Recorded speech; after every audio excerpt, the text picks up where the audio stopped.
तर सँड पिलरचा महत्त्वाचा एक आहे तर डस्ट बाहेर काढणं आणि सँड गार करणं आणि त्याचबरोबर सँड होमोजिनियस करणं. कारण तिथं काय होतं आहे, काय असतात, पाईप्स असतात, कॉपरच्या पाईप्स असतात. तिथं काय होती, हवा बाहेर फेकली जाते आणि सँड उडवली जाते. त्यामुळे सँड थंड पण होती आणि ज्या उडवायची प्रक्रिया चालू असते त्या ह्याच्यामध्ये काय होतं, जे डस्ट पार्टिकल असतात ते सक केले जातात आणि बाहेर काढले जातात.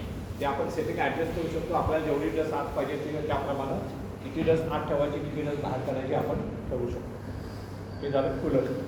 कूलरच्या आउटलेट, इनलेट आणि आउटलेटचं टेम्परेचर हे आपण तिथं मोजत असतो. बरोबर. कूलरच्या आउटलेटमधनं ज्यावेळेस सँड बाहेर पडते त्यावेळेस तिकडे जाते बकेट लिमिटर नंबर 2ला जाते. बकेटमधनं परत सँड कुठे जाते, रिटर्न सँड हॉपरला जातो. बरोबर. रिटर्न सँड हॉपरला गेल्यानंतर तिथं आपण स्टोरेज करतो सँड. बरोबर.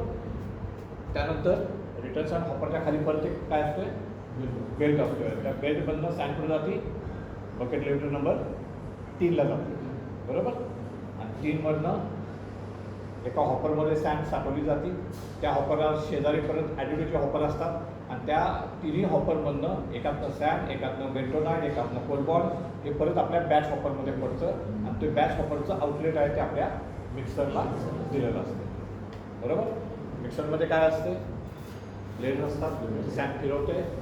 पहिल्यांदा ड्राय मिक्सिंग होते. ड्राय मिक्सिंग झाल्यानंतर पाणी ॲड होते, वेट मिक्सिंग होते आणि वेट मिक्सिंग झाल्यानंतर सँड आपली डुअरमधनं मोडली. इथपर्यंत क्लिअर आहे. सँड एवढा हे प्रत्येक माणसाला, प्रत्येक ऑपरेटरला, प्रत्येक सुपरवायझरला माहीत असणं गरजेचं आहे. फक्त लोकांना मिक्सर माहीत असतोय आणि कूलर माहीत असतोय किंवा बकेट माहीत. म्हणजे हा जो पूर्ण फ्लो आहे या प्रत्येक गोष्टीचं महत्त्व, प्रत्येक इक्विपमेंटचं महत्त्व, प्रत्येक बेडचं महत्त्व हे माहीत असणं गरजेचं आहे. कारण आपल्याला मध्ये जाऊन ते व्हेरीफाय करायला लागते, कुठं लिकेज आहेत का, कुठली मोटर थांबली आहे का, कुठला बेड बंद पडला आहे का, कुठला बेड फाटत आला आहे का, ह्या गोष्टी आपल्याला बघायला पाहिजे. आणि म्हणून या सगळ्या गोष्टी आपल्याला माहीत असणं गरजेचं आहे. म्हणून आपण सुरुवात काय केली तर ह्याचा पूर्ण एक प्रोजेक्ट. सँडप्लॅन म्हटलं की डोळ्यासमोर आहे, जसं एखाद्या पिक्चरचं नाव घेतलं शोले, की आपल्यासमोर पूर्ण पिक्चर येतो ना का नाही येतं. पहिल्या गाण्यापासून ते शेवट मरेपर्यंत सगळे जे ओरिजिनल पिक्चरचे सगळे सीन, त्याचे सगळे सिक्वेन्सेस आपल्यासमोरून जातात. तसं सँडप्लॅन म्हटलं की आपल्या डोळ्यासमोर हा पूर्ण फ्लो हा काय व्हायला पाहिजे, जायला पाहिजे. क्लिअर आहे. आता आपलं हे नाही आहे चालू, पण आपण सुरुवात करूया. पहिल्या 4-5 स्लाईड ह्याच्यावरती आहेत. त्यामुळे मी कारण हे आपल्याला ह्याच्यावर बघितलं काय आणि तोटी बोललं काय, दोन्ही सेमच आहे म्हणून आपण पडतो का. आता आजच्या बेसिक ट्रेनिंगचा उद्देश असा आहे की कस्टमरची रिक्वायरमेंट. आता आपण मशीन शॉपमध्येच आहे. बरोबर. तुम्ही खाली जाऊन बघितलं, चौकशी केली तर तुमच्या लक्षात येईल की कस्टमरच्या रिक्वायरमेंट खूप वाढलेल्या आहेत. काय वाढलेले आहेत, कस्टमरला क्वालिटी चांगली लागते. क्वालिटी चांगली लागते म्हणजे काय लागते, कास्टिंगचा सरफेस म्हणजे चांगला पाहिजे, त्याच्यावरती कुठलाही डिफेक्ट नको आहे, पार्टिंग लाईन घासलेली नको आहे, ग्राइंडिंग कमीत कमी पाहिजे. ह्या सगळ्या गोष्टी कस्टमरच्या आता काय झाल्या रिक्वायरमेंटमध्ये आलेल्या आहेत. आणि या सगळ्या गोष्टीचा संबंध, या मेजर संबंध कशाशी येतो तर आपल्या सँडशी आणि मोल्डिंगशी. मेल्टिंग हा जो भाग आहे तो एक ठराविक गोष्टीसाठीच असतो. म्हणजे रेडिओग्राफी किंवा कास्टिंगचा साऊंडनेस, एकदा केमिस्ट्री ओके झाली, गेटिंग ओके झालं की तो पॅरामीटर रिपीटेड रिजेक्शनमध्ये कधी येत नाही. लक्षात घ्या. रिपीटेड रिजेक्शनमध्ये कुठले पॅरामीटर येतात, sand, moulding, pouring, temperature, pouring time. बरोबर ना. मॅन्युअल आपण झाकून उघडून बघतो ते कोर सेटिंग, कोर, हेच पॅरामीटर मेजर आपल्या रिजेक्शनमध्ये येतात. एकदा गेटिंग फ्रीज झालं आणि मेटल फ्रीज झालं की ते पॅरामीटर जे आहेत मेल्टिंगचे, फक्त कोल्ड तो पण टेम्परेचरशी रिलेटेड आहे, तो सोडला तर बाकी कुठले पॅरामीटर मेटॅलर्जी रिलेटेड येत नाहीत. आपल्याला मेजर काम जे करावं लागतं रोजच्या प्रोसेस कंट्रोलमध्ये ते आपल्याला मोल्डिंग आणि सँडमध्येच करावं लागतं.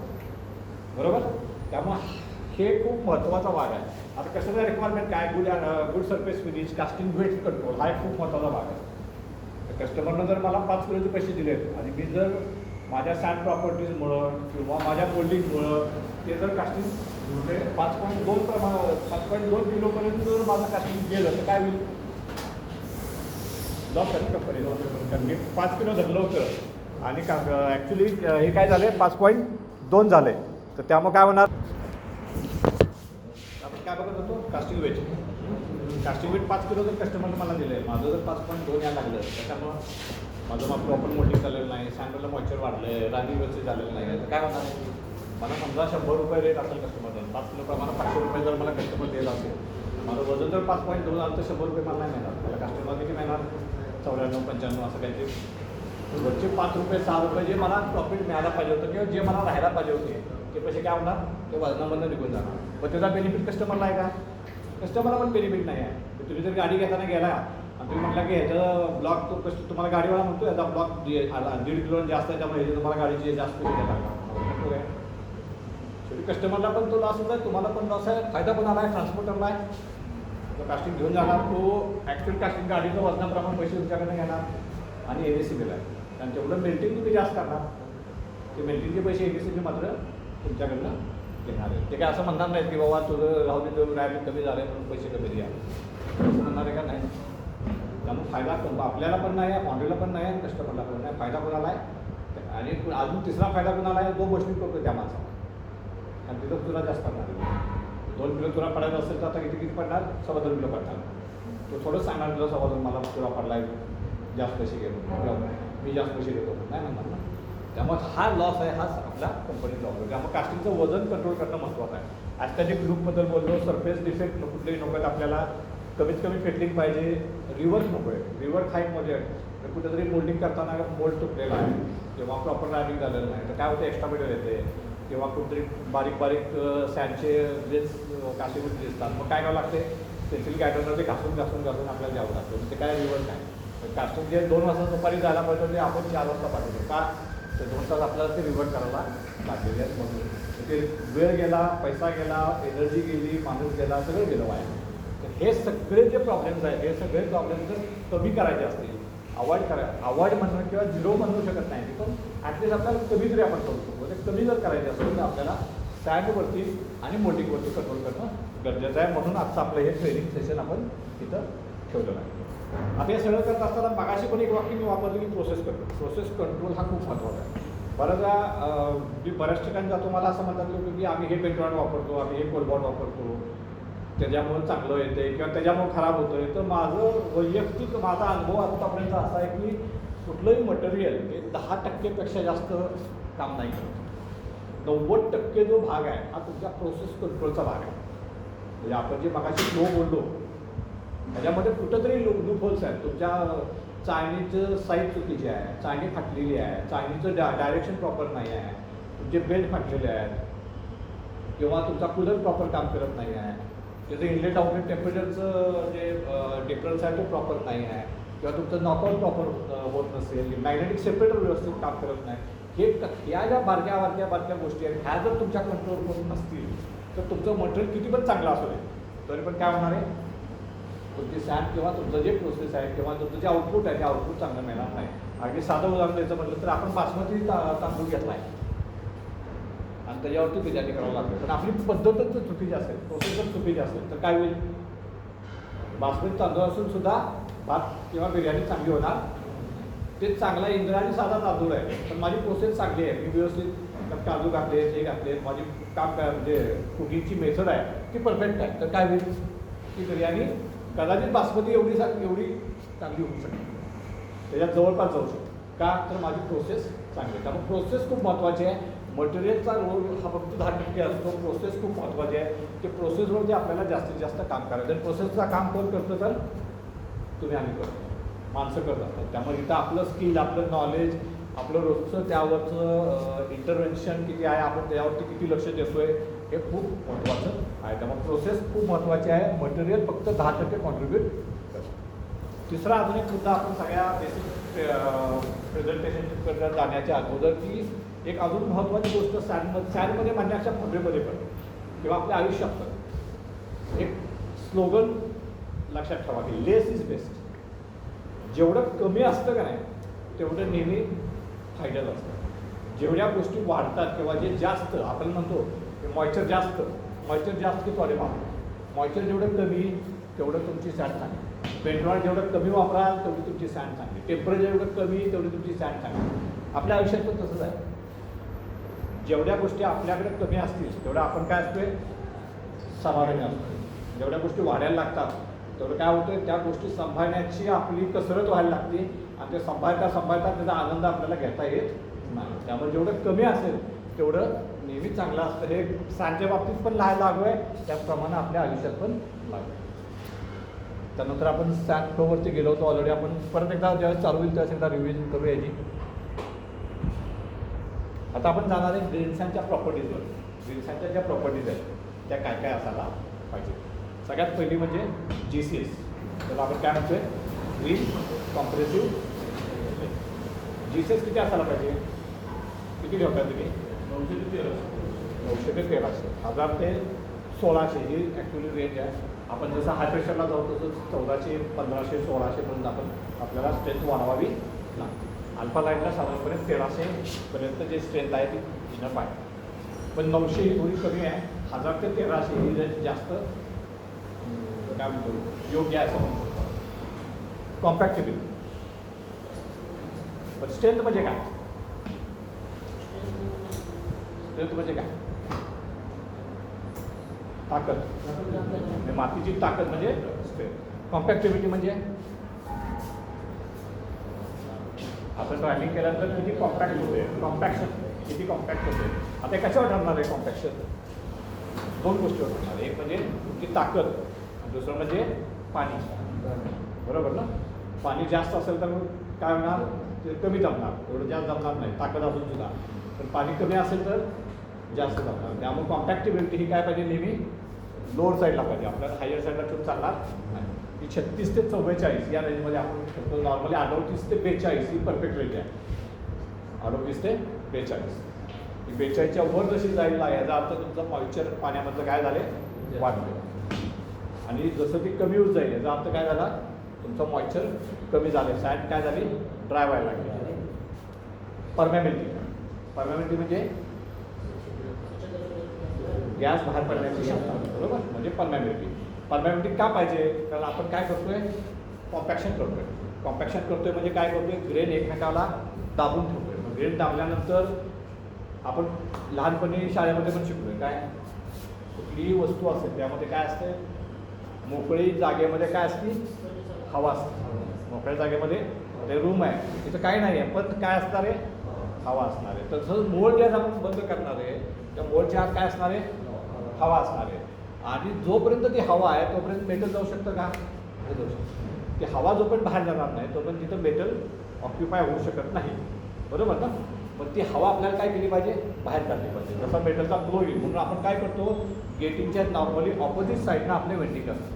का असतं, तर माझं मेटल असं येतं तर माझा गॅस इकडनं असा बाहेर काढला पाहिजे.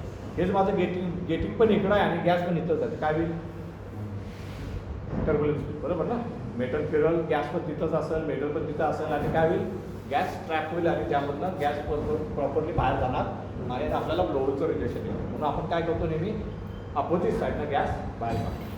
तर ती परमॅबिलिटी किती पाहिजे, 110 ते 170. ही थोडीशी वाईड रेंज आहे. डिपेंड्स ऑन बऱ्याच गोष्टीवरती अवलंबून आहे. तुम्ही नॉर्मली किती ठेवता, 130, 140, 140, ठीक आहे. 100 नाही, तुमची जी रेंज आहे हे तुम्हाला तेच म्हणलं, आता बऱ्याच गोष्टीवरती अवलंबून आहे. आता स्टँड प्रॉपर्टी ज्या तुम्ही आता मॉनिटर करताय त्याच मॉनिटर करा, त्यामध्ये कुठलाही बदल करू नका. कारण ह्या क्वांटिटी बदलतात, या बऱ्याच गोष्टीवरती बदलतात. कुठल्या सॅन्ड टू मेटल रेशोवरती बदलतंय, तुमचं पोरिंग टेम्परेचर काय आहे त्यावरती बदलतंय, तुमचा व्हॉल्यूम किती आहे त्यावरती बदलतंय, मिक्सिंग टाईम काय आहे त्यावरती बदलतंय, मिक्सिंग सायकलवरती बदलते, बऱ्याच गोष्टीवरती बदलते. त्यामुळे कुठल्याही गोष्टी बदलावी असं म्हणत नाही. आपल्या बेसिक आजच्या ट्रेनिंगचा फोकस आहे की प्रोसेस कंट्रोलवरती आपल्याला काय काम केलं पाहिजे, चांगल्या गोष्टी काय आहेत, वाईट गोष्टी काय आहेत हे समजून घेणं आणि तिथं आपल्याला त्याच्यावरती काम करणं, ह्याच्यावरती आपल्याला बेसिक काम करायचं. त्यामुळे कुठल्या गोष्टी बदलायला जाऊ नका, कुठल्याही प्रॉपर्टी चेंज करू नका. मॉइश्चर, पाणी किती ठेवताय तुम्ही, 3 ते 5%. 5% ठेवावं लागते. जाते तुमचं का नुसती रेंज आहे, रेंज आहे ॲक्च्युली जाते किती, 3.5 ते 3.8. आता व्हेरियस मगाशी म्हटलं असतं, बऱ्याच ठिकाणी 2.8 ते 3.5 असते, काही ठिकाणी 3.5 ते 4.5 असते. वेगवेगळ्या ठिकाणी वेगवेगळं असतं, डिपेंडिंग की तुम्ही कशा पद्धतीनं तुमची प्रोसेस आहे त्याच्यावरती हे अवलंबून. ठीक आहे.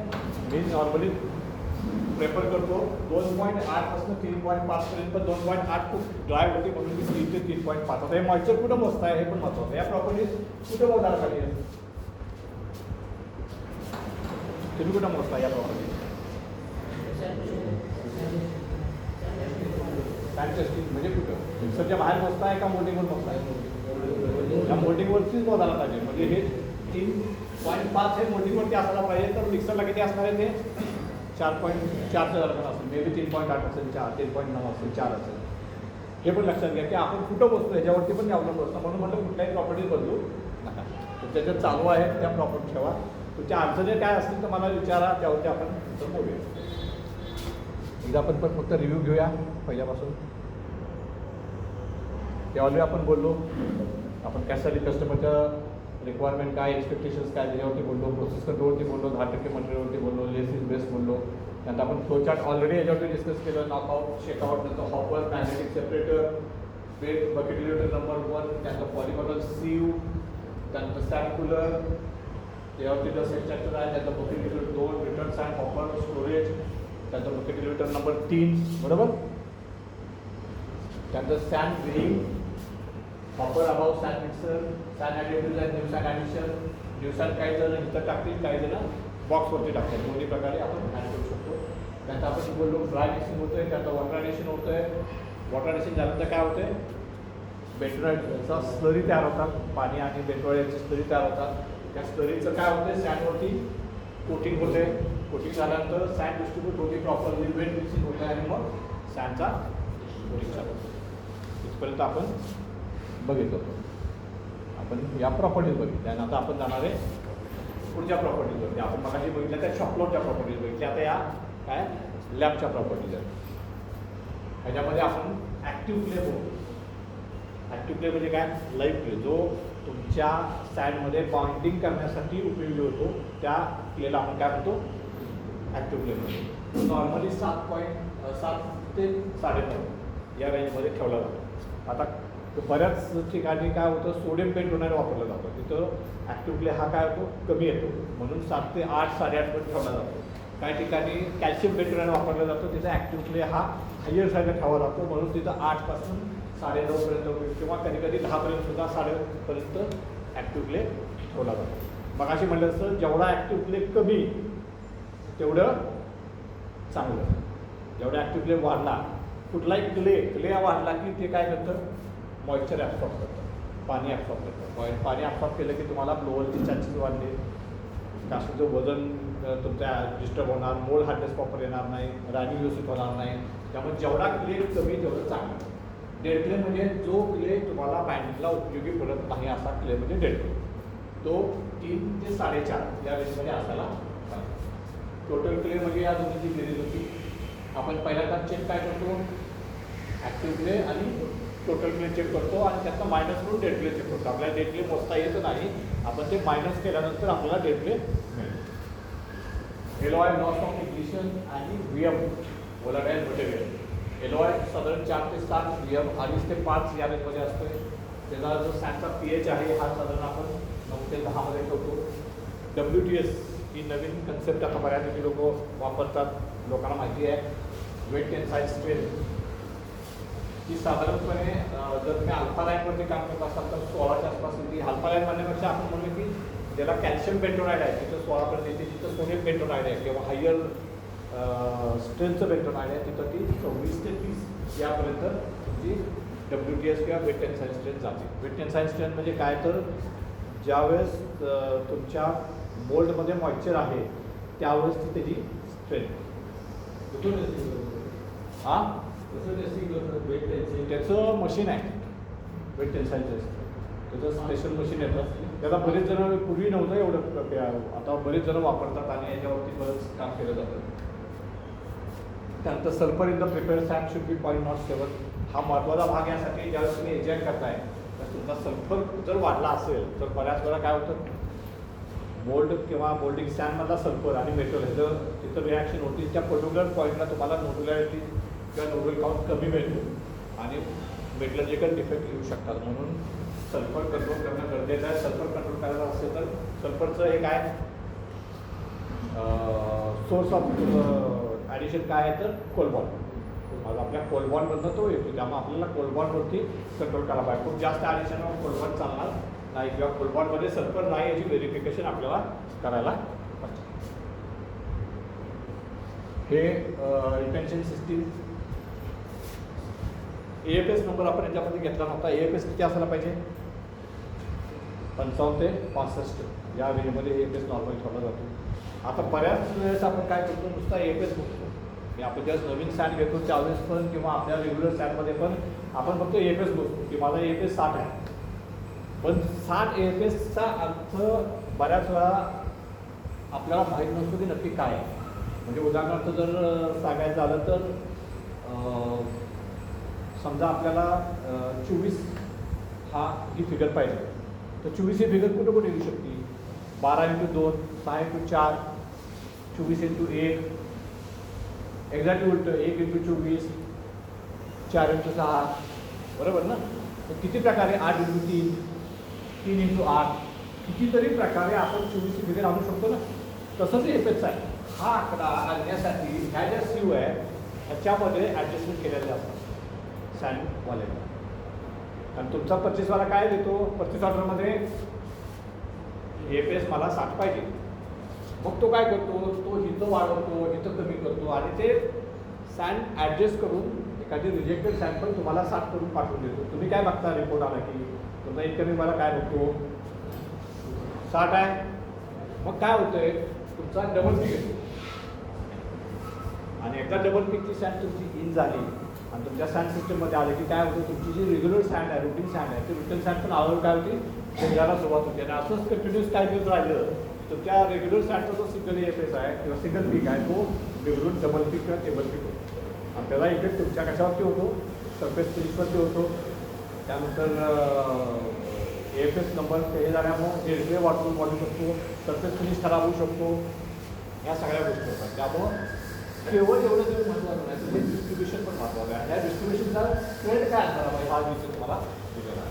साधारणपणे पहिल्या ज्या 3 सीव आहे तिथं जाड सँड असते कोर्सर सँड म्हणतो आपण जाड सँड हा फक्त 5% असायला पाहिजे जास्त. की आपण फक्त ग्रीन सँड बद्दल बोलतोय. तुमच्याकडं नोबेक पण आहे तुमच्याकडे CO2 पण आहे. मला हे चित्र बदलतं लक्षात घ्या. तिथं तुम्हाला कोर्सर सँड जास्त लागते. काय लागते कारण तिथं परमॅबिलिटी तुम्हाला वाढवावी लागते. लक्षात घ्या परमॅबिलिटी वाढवावी लागते कारण तुम्ही काय करताय बाइंडिंग CO2 गॅस आणि नोबेकच्या रेजिननं करताय. तिथं परमॅबिलिटी नॅचरल परमॅबिलिटी मिळू शकत नाही म्हणून तुम्हाला परमॅबिलिटी वाढवावी लागते. म्हणून तुम्ही तिथं काय करताय कोर्सर सँड वापरताय जाड सँड वापरताय. प्लस तुमच्या ॲडिट्यूडचं पर्सेंटेज जे आहे ते तुम्हाला तिथं ऑप्टिमाइज करता येतं बाय युजिंग कोर्सर सँड. ती जर फाईन सँड वापरली तर ॲडिट्यूड जास्त असते परमॅबिलिटी कमी येईल आणि त्यामुळे तुम्हाला तिथं जे रिझल्ट पाहिजे ते मिळणार नाही. त्यामुळे CO2 नोबेकला तुम्ही बघितलं असाल तर AFS नंबर आपण 45-50 किंवा 50-55 करतो. गरज आपण ग्रीनसँडला 60-65 पण जातो. त्यामुळे हे लक्षात घ्या दोन्हीमध्ये फरक आहे. तर हे ग्रीनसँडसाठी 5% पाहिजे. हे साधारण 50 ते 65% आहे. 425, 300, 212 ह्याच्यामध्ये तुमची मॅक्सिमम सँड ही यामधल्या पीकमध्ये यायला पाहिजे. 50 आणि 150 आणि 106 मध्ये 30%. साधारणपणे हे जे आहे हे 80% असायला पाहिजे.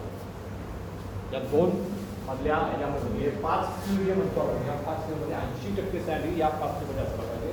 आणि हे जे आहे ते म्हणतो फाईन म्हणजे डेल्टे भुगा सँडचा हा फक्त 10% आपल्याला. तर हे सुद्धा बघायला पाहिजे ज्यावेळेस आपण सँड काय करतोय इन करून घेतोय त्यावेळेस. हे तुम्हाला प्रेझेंटेशन पाहिजे असेल तर साहेबांना पाठवतो. तुम्हाला काही गोष्टी आपल्या प्रिंट काढून लावायच्या असेल तर लावू शकताय. Green sand properties sand cooler connected to dust extraction system. मग आपण ऑलरेडी बोलतो सँड कूलरचं महत्त्व काय तर नुसतं सँड गार करणं नव्हे तर डस्ट बाहेर काढणं. का बाहेर काढणं तर डस्ट मी तिथं बाहेर नाही काढली तर माझी डस्ट सिस्टीममध्ये वाढणार डेल्टे वाढणार. डेल्टे वाढला की काय करणार मॉइश्चर ॲब्सॉर्ब जास्त करणार. मॉइश्चर जास्त ॲब्सॉर्ब केलं की मला ब्लोअरचे चान्सेस वाढणार. हे इथपर्यंत सगळं आपल्याला माहीत असायला पाहिजे. ज्यावेळेस कूलर बंद पडतोय त्यावेळेस आपल्या डोक्यामध्ये हे चक्र फिरलं पाहिजे. मला बायपास करून चालवायचं नाही, मला कूलर चालू करून ठेवायला पाहिजे, मला मेंटेनच्या मागं लागलं पाहिजे. बऱ्याच वेळा काय होतं, आपण बायपास करून चालवतो आणि मग मेंटेन मला म्हणतो चाललंय की बायपास करून, तुला काय मला काय फरक पडतो, जाऊ दे 2 तासात 4 तास बघूया 8 तासाने बघूया. त्यावेळेस आपण त्या माणसाला समजून त्याला सांगायला पाहिजे की ह्याच्यामुळे मला काय नुकसान होणार आहे. त्यामुळे ओव्हरऑल माझी सॅन सिस्टीम कशी बिघडणार आहे ती परत ताळ्यावर आणण्यासाठी मला पुढचे 4 दिवस काम करायला पाहिजे. त्यामुळं सॅन कूलर कधीही बायपास करायचा नाही. इमर्जन्सी असेल तर तेवढ्यापुरतं काही अर्धा तास पाऊण तास तेवढ्यापुरतं, नाहीतर शक्यतो बायपास करणं अवॉइड करायचं. सॅन एक्स्ट्रॅक्शन प्लेज आणि important role in sieve distribution dead claim. Sand एक्स्ट्रॅक्शननं सिव्ह डिस्ट्रीब्युशनवरती फरक पडणार आहे, कारण ती फाईन जर तुमचे वाढल्या तर शेवटचं 10% ते वाढणार, 10% वाढलं की सिव्ह डिस्ट्रीब्युशन तुमचं बिघडणार. डेड क्लेम आणि परमॅबिलिटी, त्यामुळे परमॅबिलिटी पण तुमची काय होणार, कमी होणार. Wet dust generated at least once in a week. जी डस्ट बाहेर पडणारे कूलर तुझं वजन व्हायला पाहिजे आणि ती चेक पण व्हायला पाहिजे. जसं आपण सॅन्ड चेक केली तसं डस्ट पण चेक करायला पाहिजे. म्हणजे काय थोडक्यात, तर जे मी बाहेर काढतोय ते योग्य आहे का नाही, कारण ह्याचं पर्सेंटेज आपण ठरवलं असतं. आपण 100% डस्ट बाहेर काढतो का, नाही काढतो. आपण 60-40 किंवा 70-30 50-50 असं काहीतरी पर्सेंटेज तो जो नॉब असतो तो नॉब आपण ॲडजस्ट केला असतो. मग ते 50-50 आहे, तो 50-50 मला 70-30 करायचं आहे का 60-40 करायचं आहे का 50-50 ठेवायचे, कशावरनं काय येणार आहे. तर एक म्हणजे मला वजन आणि दुसरं हे जे प्रॉपर्टीज आहेत सगळ्या, त्याचा APS नंबर, त्याचा ॲक्टिव्ह प्लेट, त्याचा LOIBM, या सगळ्यावरनं मला कळणार आहे की माझी डस्ट जी बाहेर पडते आहे ती बरोबर आहे किंवा नाही.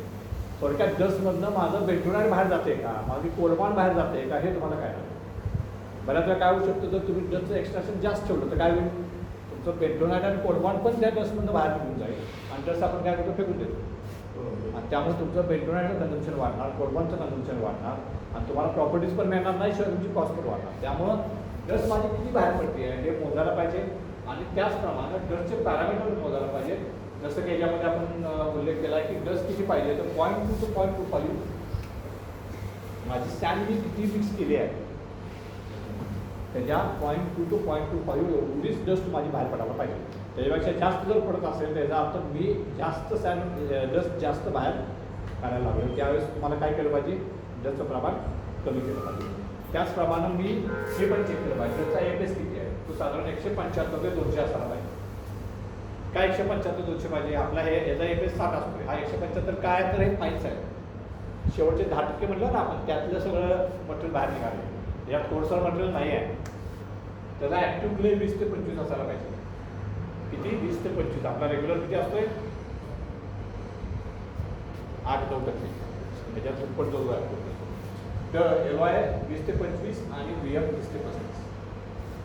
त्याचप्रमाणे सॅनचा व्हॉल्यूम, सॅन किती असायला पाहिजे सिस्टीममध्ये. आता सिस्टीममधली सॅन मोजायची कशी, तर माझा जो रिटर्न सॅन ऑफर आहे त्याच्यात असणारी सॅन, माझ्या बॉक्समध्ये असणारी सॅन, या सगळ्याची बेरीज ओव्हरऑल माझ्या सॅन सिस्टीमच्या साधारणपणे 75 ते 80% असायला पाहिजे. किती असायला पाहिजे, 75 ते 80% असायला पाहिजे. ती जर कमी असेल तर काय होणार, सॅन जर कमी असेल तर काय होणार, तीच सॅन मी परत वापरणार, बरोबर. कारण मला मोल्डिंग तर चालू आहे, सॅन माझ्याकडे थोडीच आहे, तर मग काय होणार, तीच सॅन मी परत वापरणार. जेवढी जास्त वापरणार तेवढं काय होणार, सॅन गरम होण्याचं प्रमाण. म्हणजे एकच सॅन जर मी दिवसातून 10 वेळा वापरली आणि एकच सॅन दिवसातून 5 वेळा वापरली तर काय होईल, ज्यावेळेस मी 10 वेळा वापरणार त्यावेळेस सॅनचं टेम्परेचर वाढणार. सॅनचं टेम्परेचर वाढलं की काय होणार, जास्त पाण्याची डिमांड वाढणार. पाणी जास्त घेतलं की माझे पुढच्या सगळ्या प्रॉब्लेम चालू होणार. ते जर मी 5च वेळा केलं तर काय होईल, माझं टेम्परेचर कंपॅरेटिव्हली कमी येणार आणि त्यामुळे सॅनची डिमांड, मॉइश्चरची डिमांड ही ॲटोमॅटिकली काय होणार, कमी होणार. त्यामुळं सॅनचा व्हॉल्यूम महत्त्वाचा. त्याचप्रमाणे लास्ट 3 सीव शेवटचे आपण बघितलेल्या मागाशी, त्याचं किती प्रमाण पाहिजे, तिथं मी 5% म्हणले, 10%पर्यंत तुम्ही आला घेऊ शकता, काही प्रॉब्लेम नाही. आता आपण जाणार आहे सॅनच्या इनपुट मटेरियल.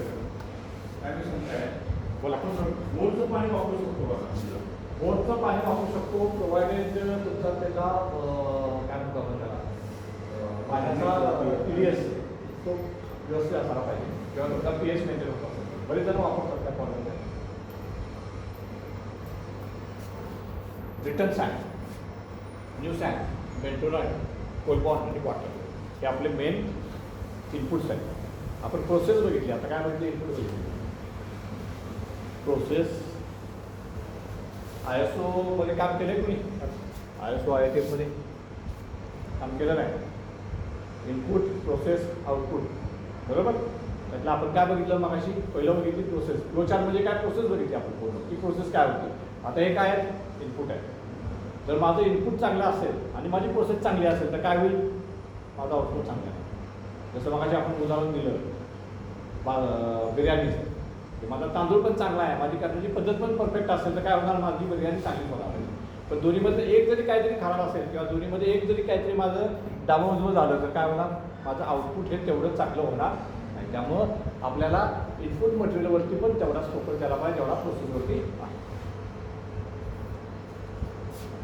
पहिले इनपुट आहे रिटर्न सँड. रिटर्न सँड कशी पाहिजे? आपण ऑलरेडी माझी बघितली. काय पाहिजे रिटर्न सँडमध्ये? डेड क्ले कमी पाहिजे, बरोबर. डस्ट कमी पाहिजे. रिटर्न सँडमध्ये मॉइश्चर हे आपल्याला जास्त असायला पाहिजे. 1.5 ते 2% मॉइश्चर असायला पाहिजे. पण अनफॉर्च्युनेटली आपल्या इथं ते तेवढं मेंटेन होत नाही. तुम्ही मोजलं आहे कधी? जरा मोजून बघा. नॉर्मली 1.5% ते 2% असायला पाहिजे. का असायला पाहिजे? तर याचं कारण असं आहे की ज्यावेळेस तुमच्या रिटर्न सँडमध्ये मॉइश्चर जास्त असते किंवा 1.5% ते 2% असते त्यावेळेस होतं असं की ज्यावेळेस तुमच्या बॅच हॉपरमध्ये सँड येणार आहे, रिटर्न सँड येणार आहे, त्यावेळेस बेंटोनाइट पण त्यात पडलेलं आहे. आणि मग काय होतं? तिथपासून तुमच्या बेंटोनाइटचं ॲक्टिव्हेशन चालू होतं. तिथपासून काय होतं? बेंटोनाइटचं ॲक्टिव्हेशन चालू होतं. बेंटोनाइट ॲक्टिव्हेशन प्रोसेस कशामुळे होते? तर पाण्यामुळे होते, बरोबर. ज्यावेळेस पाण्याचे संबंधित येतो, जर माझी सँड ड्राय असेल आणि बेंटोनाइट त्यात पडलं तर काय होईल? ॲक्टिव्हेशन चालू होईल का? नाही होणार. पण ते जर माझं सँडमध्ये मॉइश्चर आहे 1.5 ते 2% आणि त्याच्यावरती बेंटोनाइट पडलं तर काय होईल? काही प्रमाणात माझं बेंटोनाइट ॲक्टिव्हेट व्हायला सुरुवात होईल. आणि तुम्हाला सगळ्यांना माहिती आहे की बेंटोनाइटचं जेलिंग टाईम किती असतोय?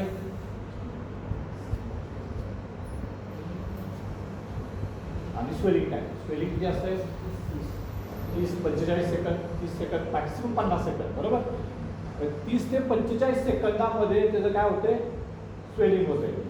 तेवढ्यामध्ये आपला वेट मिक्सिंग टाईम किती असतोय? साधारण तेवढाच असतोय. त्यामुळे काय होतंय? जर तुमचं वेट मिक्सिंगच वरतीवर फक्त जर तुम्ही बेंटोनाइटचं ॲक्टिव्हेशन ठेवलं तर काय होणार आहे? ते परफेक्टली तेवढं व्यवस्थित होणार नाही. आणि त्यामुळे बेंटोनाइटमधनं जेवढं तुम्हाला जीसीस मिळाला पाहिजे कमी बेंटोनाइटमध्ये तो तुम्हाला मिळणार नाही. त्यामुळे ॲक्टिव्हेशन जे लवकर सुरू होणं गरजेचं आहे. म्हणून नॉर्मली काय केलं जातं की रिटर्न सँडमध्ये मॉइश्चर ठेवलं जातं. एक परदेशामध्ये नॉर्मली 1.5 ते 2% मॉइश्चर ठेवलं जातं. तिथं अगोदर म्हणून काही लोक आता इव्हन आपल्या इथं पण सुरुवात केली. आपण बेडवरती आपण हे लावतो, स्प्रिंकलर लावतो. का लावतो? 2 कारण. एक तर सँड कलर गार व्हावी आणि दुसरं म्हणजे रिटर्न सँडमधलं मॉइश्चर माझं थोडंसं वाढावं. म्हणून काय करतात लोक? बेडवरती वॉटर स्प्रिंकलर लावतात. तर त्याच्यामुळे काय होतं? तुमचं रिटर्न सँडमधलं मॉइश्चर वाढलं जातं. तर रिटर्न सँड ही माझी येणारी सँड आहे. ही साधारणपणे आपण किती टक्के वापरतो? 95% आसपास माझी रिटर्न सँड असते. 5% मी काय करतो? त्यामध्ये न्यू सँड ॲड करतो. आयदर बॉक्सवरती ॲड करतो किंवा हॉपरमधून ॲड करतो. मिक्सरच्या तिथं दोन्ही पद्धतीनं आपण न्यू सँड ॲड करतो. न्यू सँड कशी असायला पाहिजे? मगाशी आपण बघितलं सिंगल पीक असायला पाहिजे. जसं मगाशी म्हणलं तर पहिल्या 3 सीवमध्ये 5% असायला पाहिजे. मधल्या 5 सीवमध्ये साधारणपणे 80 ते 85% असायला पाहिजे. आणि शेवटच्या 3 सीवमध्ये 10% असायला पाहिजे. सिंगल पीक पाहिजे. 1 ते 7च्या दरम्यान असायला पाहिजे. डेड क्ले त्याच्यामध्ये पण असता कामा नाही. त्याच्यामध्ये पण क्ले कंटेंट हा अजिबात असता कामा नाही. 0.5 किंवा 0.2, 0.3 मॅक्स असायला पाहिजे. तेवढा आता 0.2, 0.3 कदाचित होत नाही म्हणून लोक 0.5 पण एक्सेप्ट करतात. पण 0.5च्या पुढे जाऊन देऊ नका. आता त्याच मॉइश्चर असेल तर चांगली गोष्ट आहे. जर ग्रीन सँडसाठी वापरत असतो तर त्यात मॉइश्चर असेल तर चालेल. पण पण पण परचेसवाल्यानं हे पण लक्षात घ्यायला पाहिजे की मॉइश्चर किती पर्सेंट आहे ह्याचा अभ्यास करून त्याचा रेट ठरवला पाहिजे. 10% मॉइश्चर जर पाणी मिक्स करून दिलं तर काय होईल? सँड 90% मिळाली, 10% काय मिळालं? आणि पैसे तुम्ही किती टक्के देणार आहे? 100% देणार आहे. 10% पाण्याचे पैसे तुम्ही सँडच्या भावाला 10% पाणी विकत घेतो, बरोबर ना? त्यामुळं त्या लॅबच्या त्या माणसांना पण ज्यावेळेस सँड येते त्यावेळेस ते व्हेरीफाय करायला पाहिजे की या सॅनमध्ये मॉइश्चर किती आहे ते सांगायला पाहिजे की बाबा या सॅनमध्ये एवढं मॉइश्चर होतं म्हणजे परचेसवाला बघेल की त्याच्या टर्म्स अँड कंडिशनमध्ये बसतंय का हे पण तेवढंच महत्त्वाचं आहे. क्लिअर? हे झालं न्यू सॅनबद्दल. आता आपण बोलणार आहे बेंटोनाइट, कोल्ड बॉन्ड आणि वॉटर. सिलिका सॅनबद्दल परत आपण थोडंसं अजून डिटेलमध्ये बोलूया. सिलिका सॅनचा एकच नंबर आपण बोललो, सी डिस्ट्रीब्युशनबद्दल बोललो, सिंगल पीक असायला पाहिजे बोललो आणि क्ले कंटेंटबद्दल पण. आता सिलिका सॅन्डच का वापरतात, बाकीच्या सॅन्ड का वापरत नाही, तर सगळ्यात महत्त्वाचं म्हणजे अवेलेबिलिटी. सिलिका सॅन्डची अवेलेबिलिटी बऱ्यापैकी आहे, आज तरी आहे. भविष्यात 10 वर्षांनी, 20 वर्षांनी, 25 वर्षांना ज्यावेळेस माईन्ड संपतील त्यावेळेस ते कमी होणार आहे. आणि म्हणून आजही आपण काय म्हणतो की ती सॅनचं आपण रिक्लेमेशन करायला जातो. का रिक्लेमेशन करतो, तर नवीन सॅन जास्त वापरायला नको आणि ती भविष्यात राहायला पाहिजे, टिकायला पाहिजे, पुढच्या पिढ्यांना आपल्याला ते देता यावं म्हणून आपण काय करतो, सॅन रिक्लेम करायचा प्रयत्न करतो, कमीत कमी सॅन वापरायचा प्रयत्न करतो. हे सगळं त्यासाठी करतो तर अवेलेबिलिटी ती अजून प्रोलॉंग व्हावी. पण अवेलेबिलिटी कंपॅरेटिव्हली त्याची चांगली आहे. थर्मली स्टेबल आहे. थर्मली काय ते स्टेबल आहे, गरम होती का नाही होत जास्त. त्यानंतर सॉफ्टनिंग पॉईंट जो आहे तो 1675 ते 1725 आहे. सॉफ्टनिंग पॉईंट म्हणजे काय, जे गरम झाल्यानंतर ते मेल्ट होणं. जर ते 1500लाच मेल्ट होत असतं तर काय झालं असतं, ते 1450लाच मेल्ट झालं असतं तर काय झालं असतं, आपण मेटल ओतलं असतं की सॅन काय झाली असती, फ्यूज झाली असते, मेल्ट झाली असते आणि आपल्याला जे कास्टिंग पाहिजे ते कास्टिंग मिळालं असतं का नसतं मिळालं. कास्टिंग आणि मेटल काय झालं असतं, एकत्र झालं असतं. त्यामुळे ह्याचा सॉफ्टनिंग पॉईंट 1675 असल्यामुळं आपण 1500 डिग्रीपर्यंतचं कास्टिंग ओतू शकतो. इव्हन स्टीलमध्ये आपण 1550 पण होतो, बरोबर. त्यामुळं पण आपण ही सिलिका सॅन वापरू शकतो. केमिकली इनॲक्टिव्ह आहे, त्याला कुठले केमिकल हात लागले की आपल्या हाताला भासतं हे होतं का, कोड येतात किंवा असं काय होतं का, केमिकली इनॲक्टिव्ह आहे. रियुजेबल आहे. परत आपण ती 95% सॅन काय करू शकतो, रियूज करू शकतो.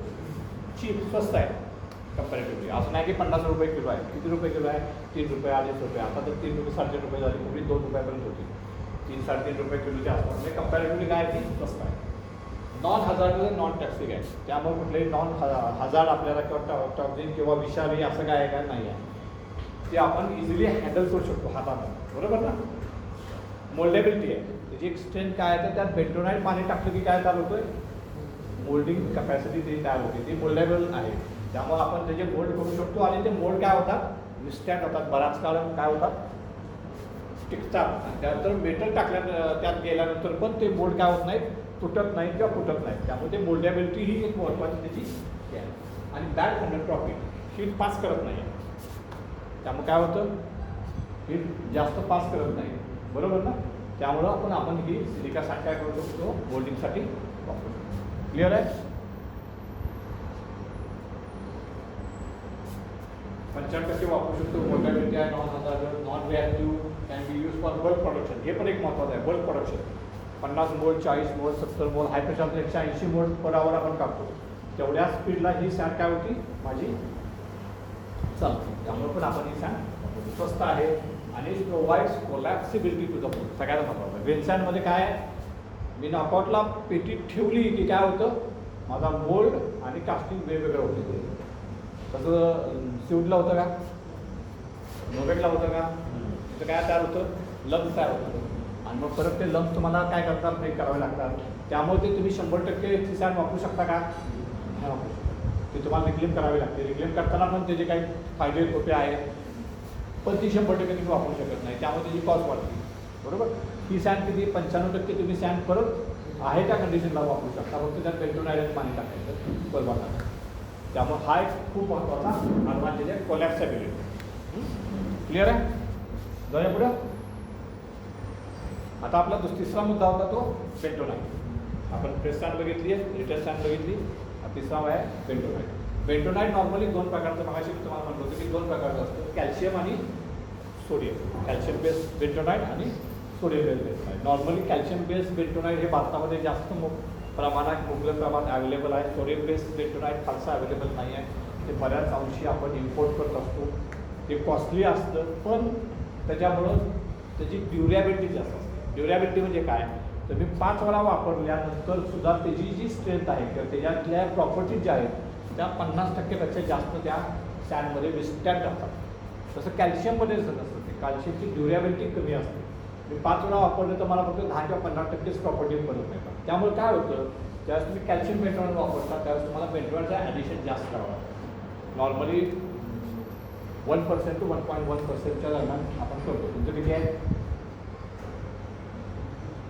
बेंटोनाइट ॲडिशन किती आहे?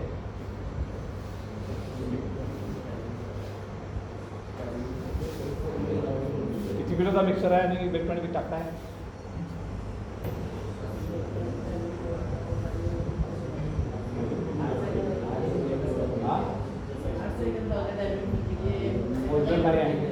ठीक आहे.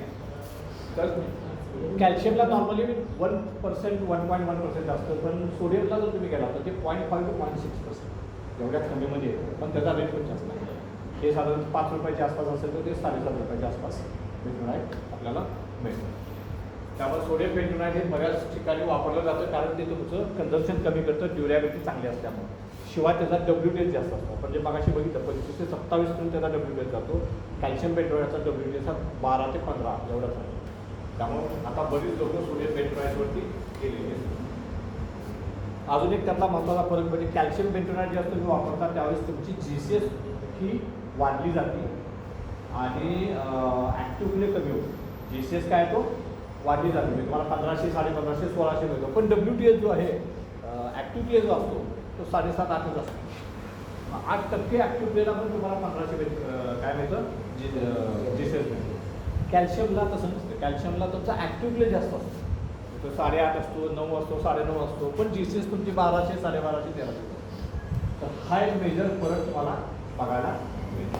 आता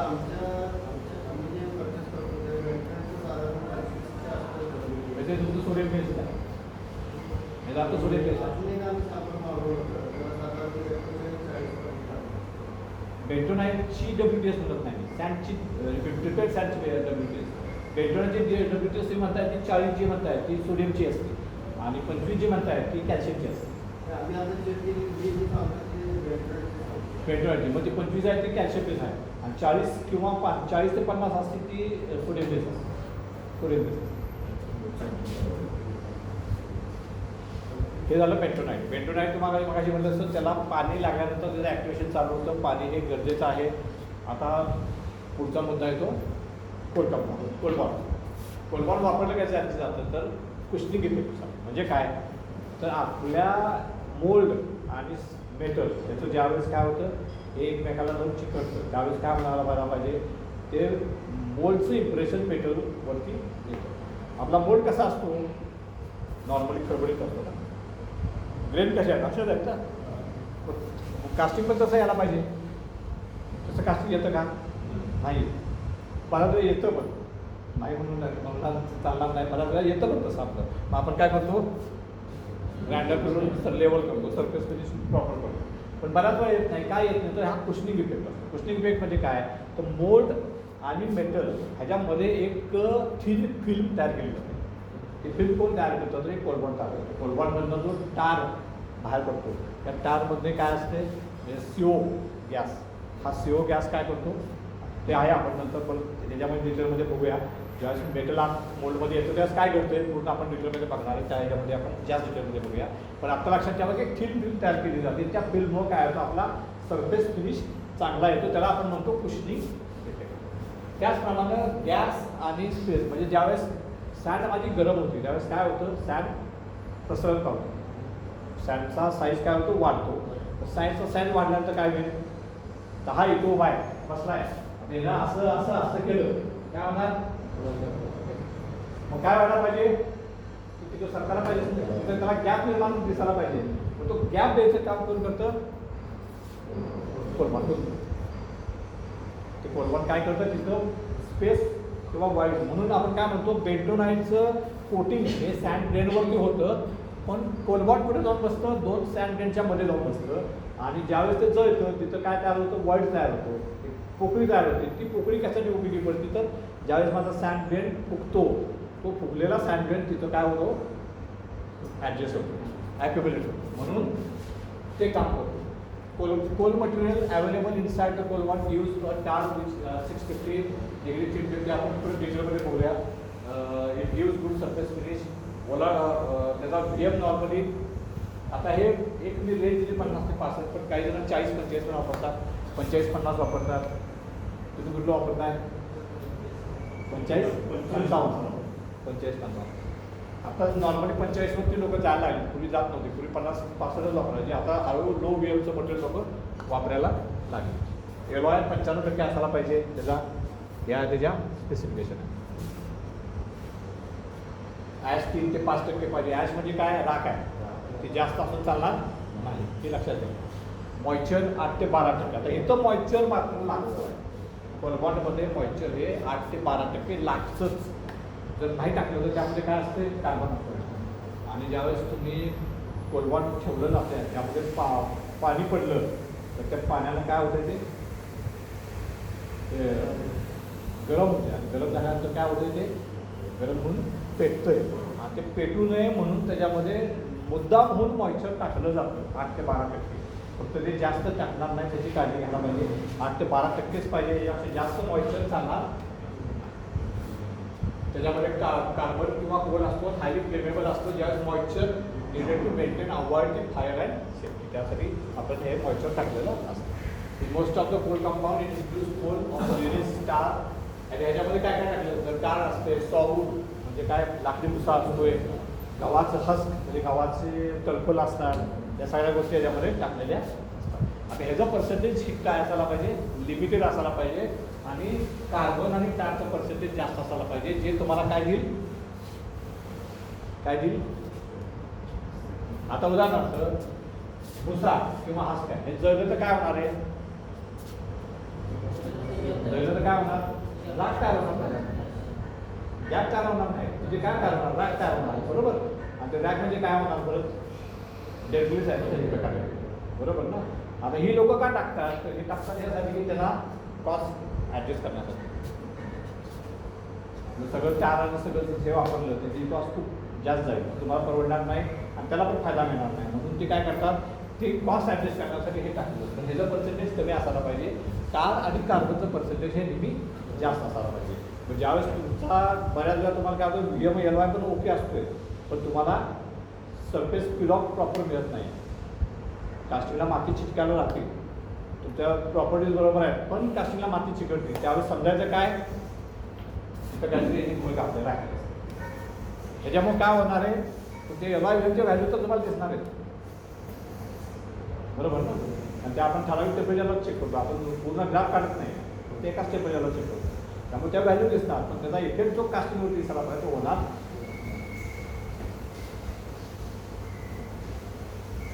शेवटचं आपलं इनपुट आहे म्हणजे moisture. Moisture with bentonite provide binding effect. Already आपण मग अशी बोललो, सँडगेटवरती ते काय करते? कोटिंग तयार करते आणि आपल्याला स्ट्रेस देऊन त्याची मोल्डॅबिलिटी मोल्डची काय करते? जनरेट करते. त्यानंतर water is added in the mixer. आता पाणी जे म्हणतोय आपण, हे पाणी 2 प्रकारचं असतं. पाणी काय असते? 2 प्रकारचं असतं. एक म्हणजे फ्री वॉटर, दुसरं असतं टेम्पर वॉटर. कुठलं? फ्री वॉटर आणि टेम्पर वॉटर. टेम्पर वॉटर म्हणजे काय? तर जे पाणी तुमच्या बेंटोनाइटला ॲक्टिवेट करण्यासाठी लागतं ते टेम्पर वॉटर. बेंटोनाइटला ॲक्टिवेट करण्यासाठी जेवढं पाणी लागतं त्याला म्हणतो आपण काय? Temper water. ॲक्च्युली आपल्याला तेवढंच पाणी खरं तर लागतं, पण आपण जे पाणी टाकतो आणि आपण जे मोजतो ते काय असते? Free water. फ्री वॉटर म्हणजे काय? ते टेम्पर वॉटर सोडून जे पाणी कोल्डमध्ये राहिलंय ते पाणी, त्याचा काही उपयोग आपल्याला नसतो. जे आपण मोजतो त्या पाण्याचा तसा म्हटलं तर उपयोग नसतो. ते वॉटर काय आहे? फ्री वॉटर असते. फक्त ते कशासाठी आपण टाकताना ॲडजस्ट करण्यासाठी टाकलेलं असते, मोल्डॅबिलिटीसाठी टाकलेलं असते. पण ते फ्री वॉटर जेवढं जास्त तेवढं काय होणार? तुमचा गॅस जास्त जनरेट होणार. मेटल आल्यानंतर पाणी आणि जर मेटल काय होणार? रिॲक्शन होणार, त्याचा काय तयार होणार? ऑक्सिजन तयार होणार, गॅस तयार होणार. आणि तो गॅस काय होणार? बाहेर काढण्यासाठी आपल्याला कधी यंत्रणापूर्वक मोडमध्ये करायला पाहिजे, जी आपण केलेली असते किंवा नसते, बरोबर. काही वेळेस आपण जेव्हा कुठलंही गेटिंग केलं असतं, एक वेल्डिंग आपण ठराविक ठेवलेलं असतं आणि त्या वेल्डिंगपेक्षा जास्त गॅस जनरेट झाला तर काय होणार? मग तो गॅस बाहेर पडू शकणार नाही आणि तो गॅस पण आपल्याला ब्लोअर म्हणून दिसणार. म्हणून आपण ब्लोअर आलं की पहिलं काम काय करतो की मॉइश्चर माझं काय होतं सॅडमध्ये बलू व्हेरीफाय, बरोबर. त्यामुळं मॉइश्चरचं हे महत्त्व आहे. त्यामुळे टेम्पर वॉटर आणि फ्री वॉटर. त्यानंतर spring of water of moisture paper. जसं मगाशी म्हटलं रिटर्न सँडमधलं टेम्परेचर कमी करणं आणि रिटर्न सँडमधलं मॉइश्चर वाढवण्यासाठी आपण बऱ्याच वेळा स्प्रेइंग पण. आता पुढचा महत्त्वाचा what happens Wien metal code the mould. मगाशी जे म्हटलं आपल्याला बघायचं की एक्झॅक्टली काय होतं की ज्यावेळेस माझं मेटल हे मोल्डमध्ये जातं, माझा मोल्ड तयार आहे सँडमधून बनवलेला आणि त्यामध्ये ज्यावेळेस मेटल जातं त्यावेळेस आत काय काय होत असतं हे आपल्याला बघायचं. काय होतं तर bentonite works as a binder whereas old compound work as a cushioning agent. मगाशी आपण बघितलं बाइंडर आणि कुशनिंग एजंटचं काम हे बेंटोनाइट आणि कोल्ड बॉन्ड करत असतं. Each layer of sand grain is covered by layer of bentonite. Cold bond is situated between two sand grain. म्हणजे प्रत्येक ग्रेनच्या भोवती बेंटोनाइटचं कव्हर एक आहे, कोटिंग आहे आणि कोल्ड बॉन्ड कुठं आहे तर दोन सँड ग्रेनच्या मध्ये बसलेलं आहे. मगाशी आपण एक्झाम्पल बघितलं कशाने बसले ते, बरोबर.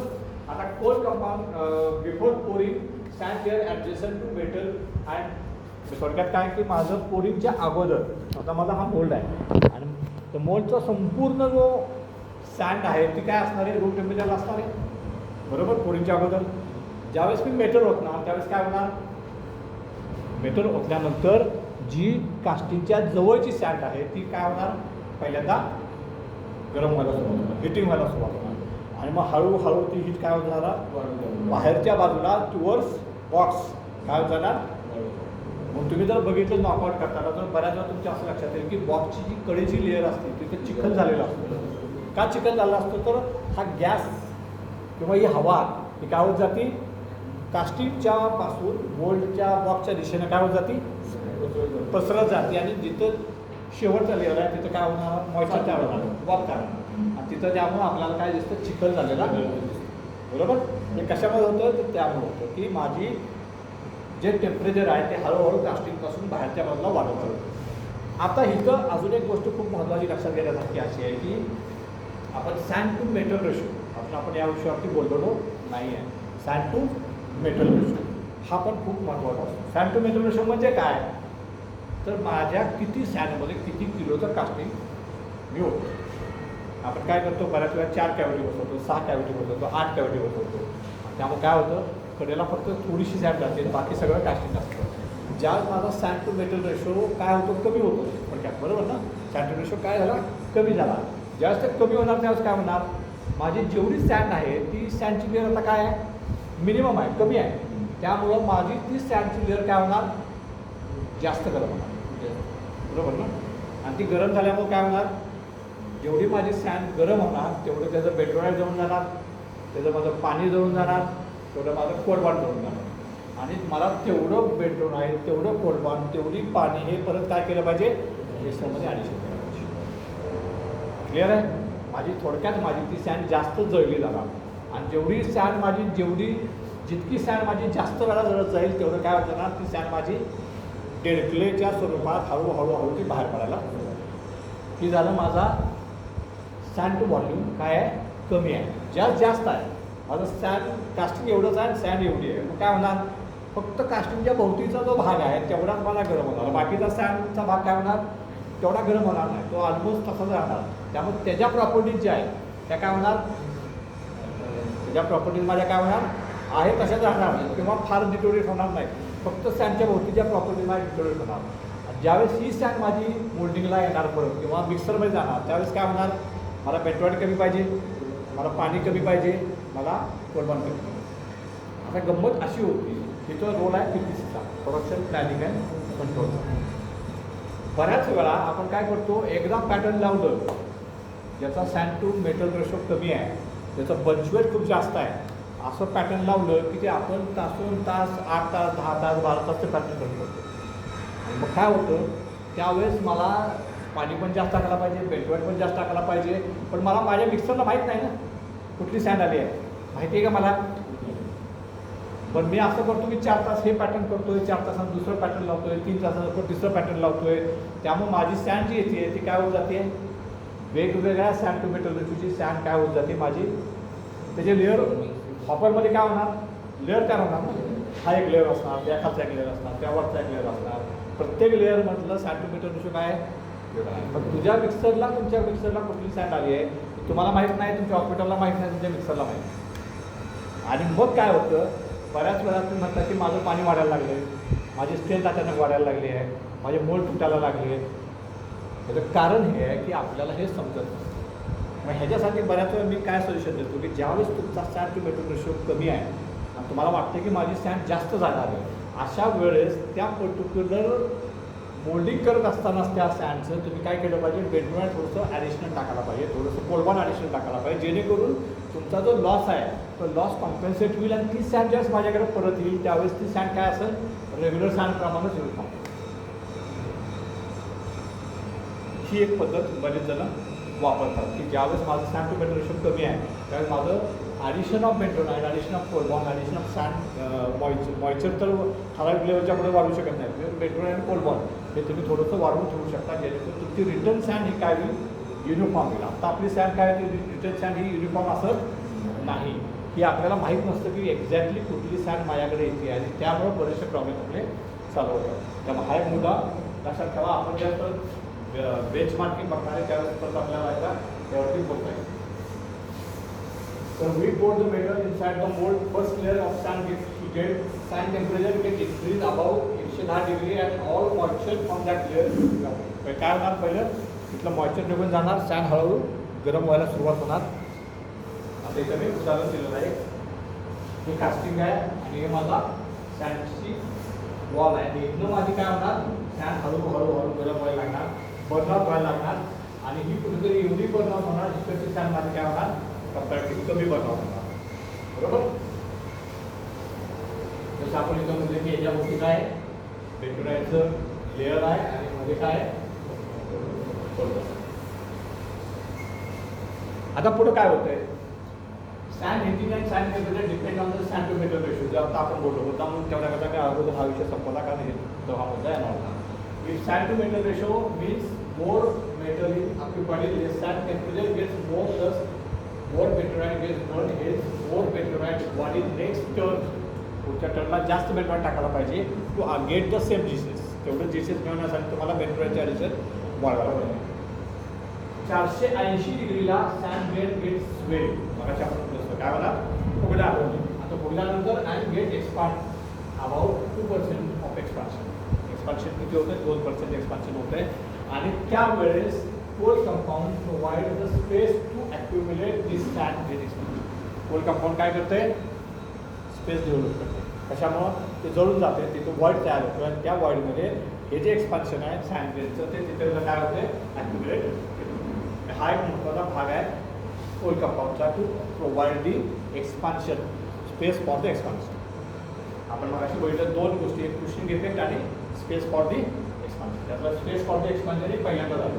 त्यानंतर at 650 degree coal compound give star, म्हणजे डांबर जे आपण रस्त्यावर टाकतो ते डांबर म्हणजे टार देतो, म्हणजे कार्बन प्लस ऑक्सिजन. ऑक्सिजन कुठनं घेतो तर हवेतनं, मोल्डमधनं, आणि कार्बन ऑलरेडी त्यामध्ये आहे. बरोबर, ज्याला आपण क्लोर किंवा टार म्हणतो. तर तेव्हा CO कार्बन मोनॉक्साईडचं एक लेअर फिल्म तयार होती. ती लेअरची ती फिल्म जी आहे कार्बन मोनॉक्साईडची ती काय होती, मोल्ड आणि तुमचं मेटल ह्याच्यामध्ये काय होती, जाऊन बसते. त्यामुळं काय होतं, मेटल हे डायरेक्ट तुमच्या मोल्डवरती टच होत नाही, त्या फिल्मवरती टच होतं. त्यामुळेच तुम्हाला चांगला सरफेस फिनिश होतो. त्यामुळे जेवढं तुमचं कोल कंपाऊंड चांगलं, जेवढी तुमची ही फिल्म चांगली, तेवढं तुमचा कास्टिंगचा सरफेस फिनिश चांगला. म्हणून आपण काय म्हणतो, कोल कंपाऊंड चांगला असेल तर माझा सरफेस फिनिश काय होतो, बऱ्याच वेळा आपण कोल कंपाऊंड वाढवून टाकतो. का टाकतो तर माझा सरफेस फिनिश इम्प्रूव्ह व्हावा, किंवा आपण कोल कंपाऊंड वाढवून टाकतो माझा फिल ऑफ इम्प्रूव्ह व्हावा म्हणून. का काय करतो, तुमच्या कास्टिंग आणि मेटलच्यामध्ये काय देते, फिल्म तयार करते. कार्बन मोनॉक्साईडची, कार्बन CO कार्बन मोनॉक्साईडची फिल्म तयार करते. त्यामुळे रिड्युसिंग ॲटमॉस्फिअर तयार होते आणि ते act as a layer between sand grain and metal. This makes surface finish better. Surface finish त्यामुळे काय होतं आपला चांगला. जेवढा मोल्ड चांगला तेवढा माझा कास्टिंगचा सरफेस फिनिश चांगला, हे लक्षात ठेवा. करीना कपूर माहिती आहे काय, करीना कपूरला दिवसा कधी बघितलंय, शूटिंग सोडून बघायचं, माणूस घाबरून जाईल. पिक्चरमध्ये कसं असतंय, काय असतंय, सगळं व्यवस्थित, अगदी गाल बिल कुठं खड्डे बिड्डे असतील तर ते प्रॉपर, त्याला काय म्हणतात फाउंडेशन ना, काय फाउंडेशन लावून प्रॉपर केलेलं असतंय. कुठेही खड्डा दिसणार नाही, कुठे काय. तसंच आपण मोल्ड लागतो. आपला मोल्ड पण एवढा चांगला असतो का? ते इम्प्रूव्ह करायचं काम काय करतं, कोण करतं तर कोलबॉन्ड करतं. हे कार्बन मोनॉक्साईड.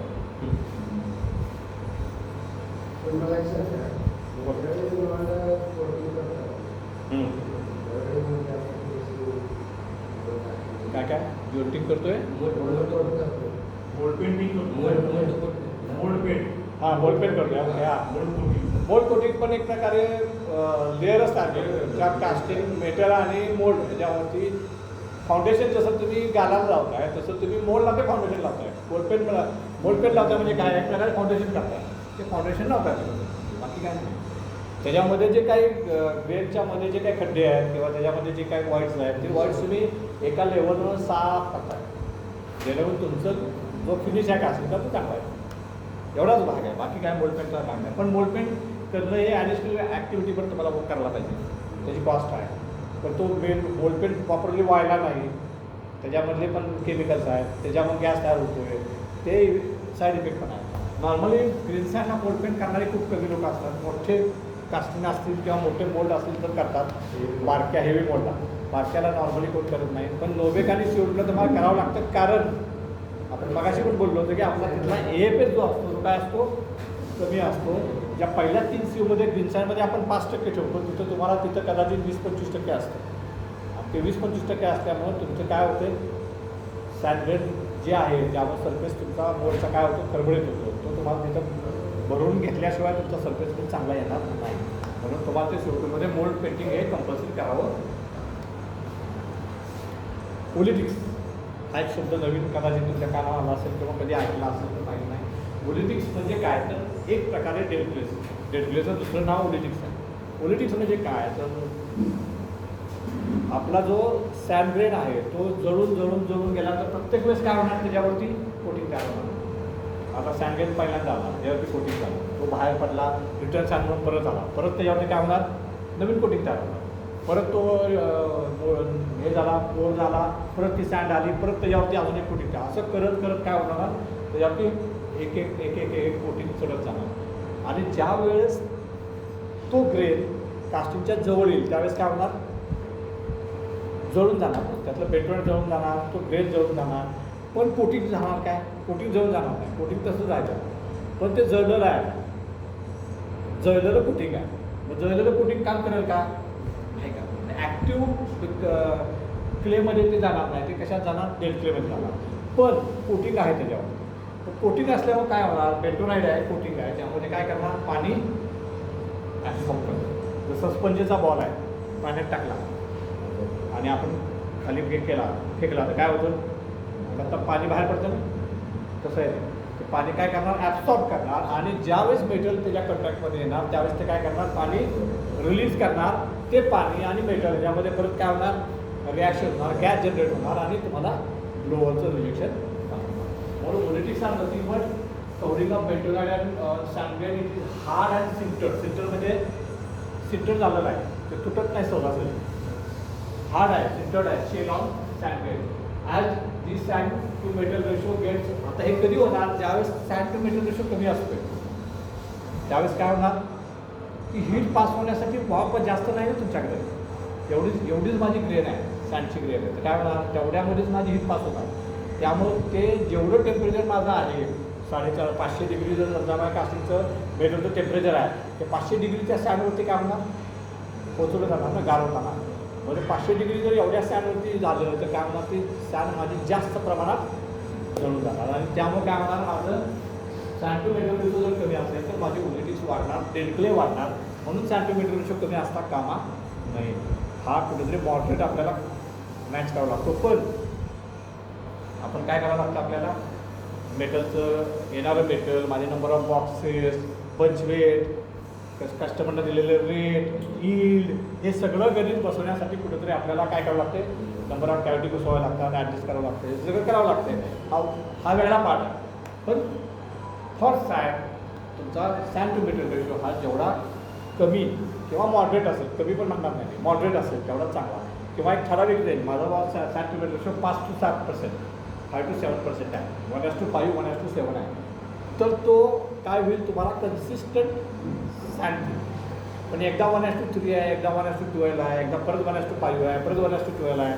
मग काय होणार जाणार, लेअर्स तयार होणार आणि तुम्हाला ते ज्यावेळेस मोल्डिंग करणार तुम्ही किंवा सॅन मिक्सिंग करणार त्यावेळेस तुम्हाला अडचण येणार, तुम्हाला प्रॉपर्टीची कन्सिस्टन्सी मेंटेन करता येणार. So controlling sand to metal ratio is important. Also volatiles absorb more water which is free water. मगाशी आपण बोललो फ्री वॉटर म्हणजे काय, जे टेम्पररी वॉटर नाही ते फ्री वॉटर जे आपण मोस्ट होते. Sand ball which coming out of polygonal sieve are containing. आता हे volatiles म्हणजे काय, जर तुम्ही जर पॉलिगॉनल सीवमध्ये येताना गोळ्या म्हणतो त्यामध्ये volatiles. म्हणून आपण काय करतो, पॉलिगॉनल सीवमधून ज्या गोळ्या बाहेर पडतात त्या काय करतो, डिस्ट्रॉय करतो आपण, त्या परत मोल्डिंगमध्ये वापरत नाही. कारण ते काय आहे, पोलिटिक्स आहे, त्या बाद झालेल्या खराब झालेल्या सँड आहे, त्या झालेल्या गोळ्या आहेत ज्या सिंटर्ड आहेत. म्हणून तुम्ही जर बघितल्या त्या गोळ्या फोडायचा प्रयत्न करा, काय होतं, फुटत नाही, हार्ड आणि सेंटर्ड असतात, मग त्या फुटत ते म्हणजे होते. आता हे म्हणून त्या गोळ्याचं पण वजन कधीतरी काढलं पाहिजे की माझ्या गोळ्या किती बाहेर येतात, किती सँड मी मिक्स केल्यानंतर किती गोळ्या बाहेर येतात, हे जर पर्सेंटेज लक्षात आल्यानंतर तुमच्या लक्षात येईल की ती माझी जी पर्सेंटेज आहे ती कन्सिस्टंट आहे. म्हणून नॉर्मली डस्ट आणि हे volatiles दोन्ही पण व्हेरीफाय करायला पाहिजे, जेणेकरून आपल्याला आपली सँड कन्सिस्टन्सी चालली आहे किंवा नाही. ज्यावेळेस ते प्रमाण माझं लिमिटपेक्षा वाढायला लागेल जास्त ते लक्षात येईल की काहीतरी मागं चुकायला लागले आणि तुम्ही जाऊन ते काम त्यावरती करू शकता. जसं आपण काय करतो, BP चेक करतो, शुगर चेक करतो, टेम्परेचर चेक करतो, कशासाठी चेक करतो, तर माझं जी काय हेल्थ आहे ती प्रॉपर चालली आहे किंवा नाही बघण्यासाठी.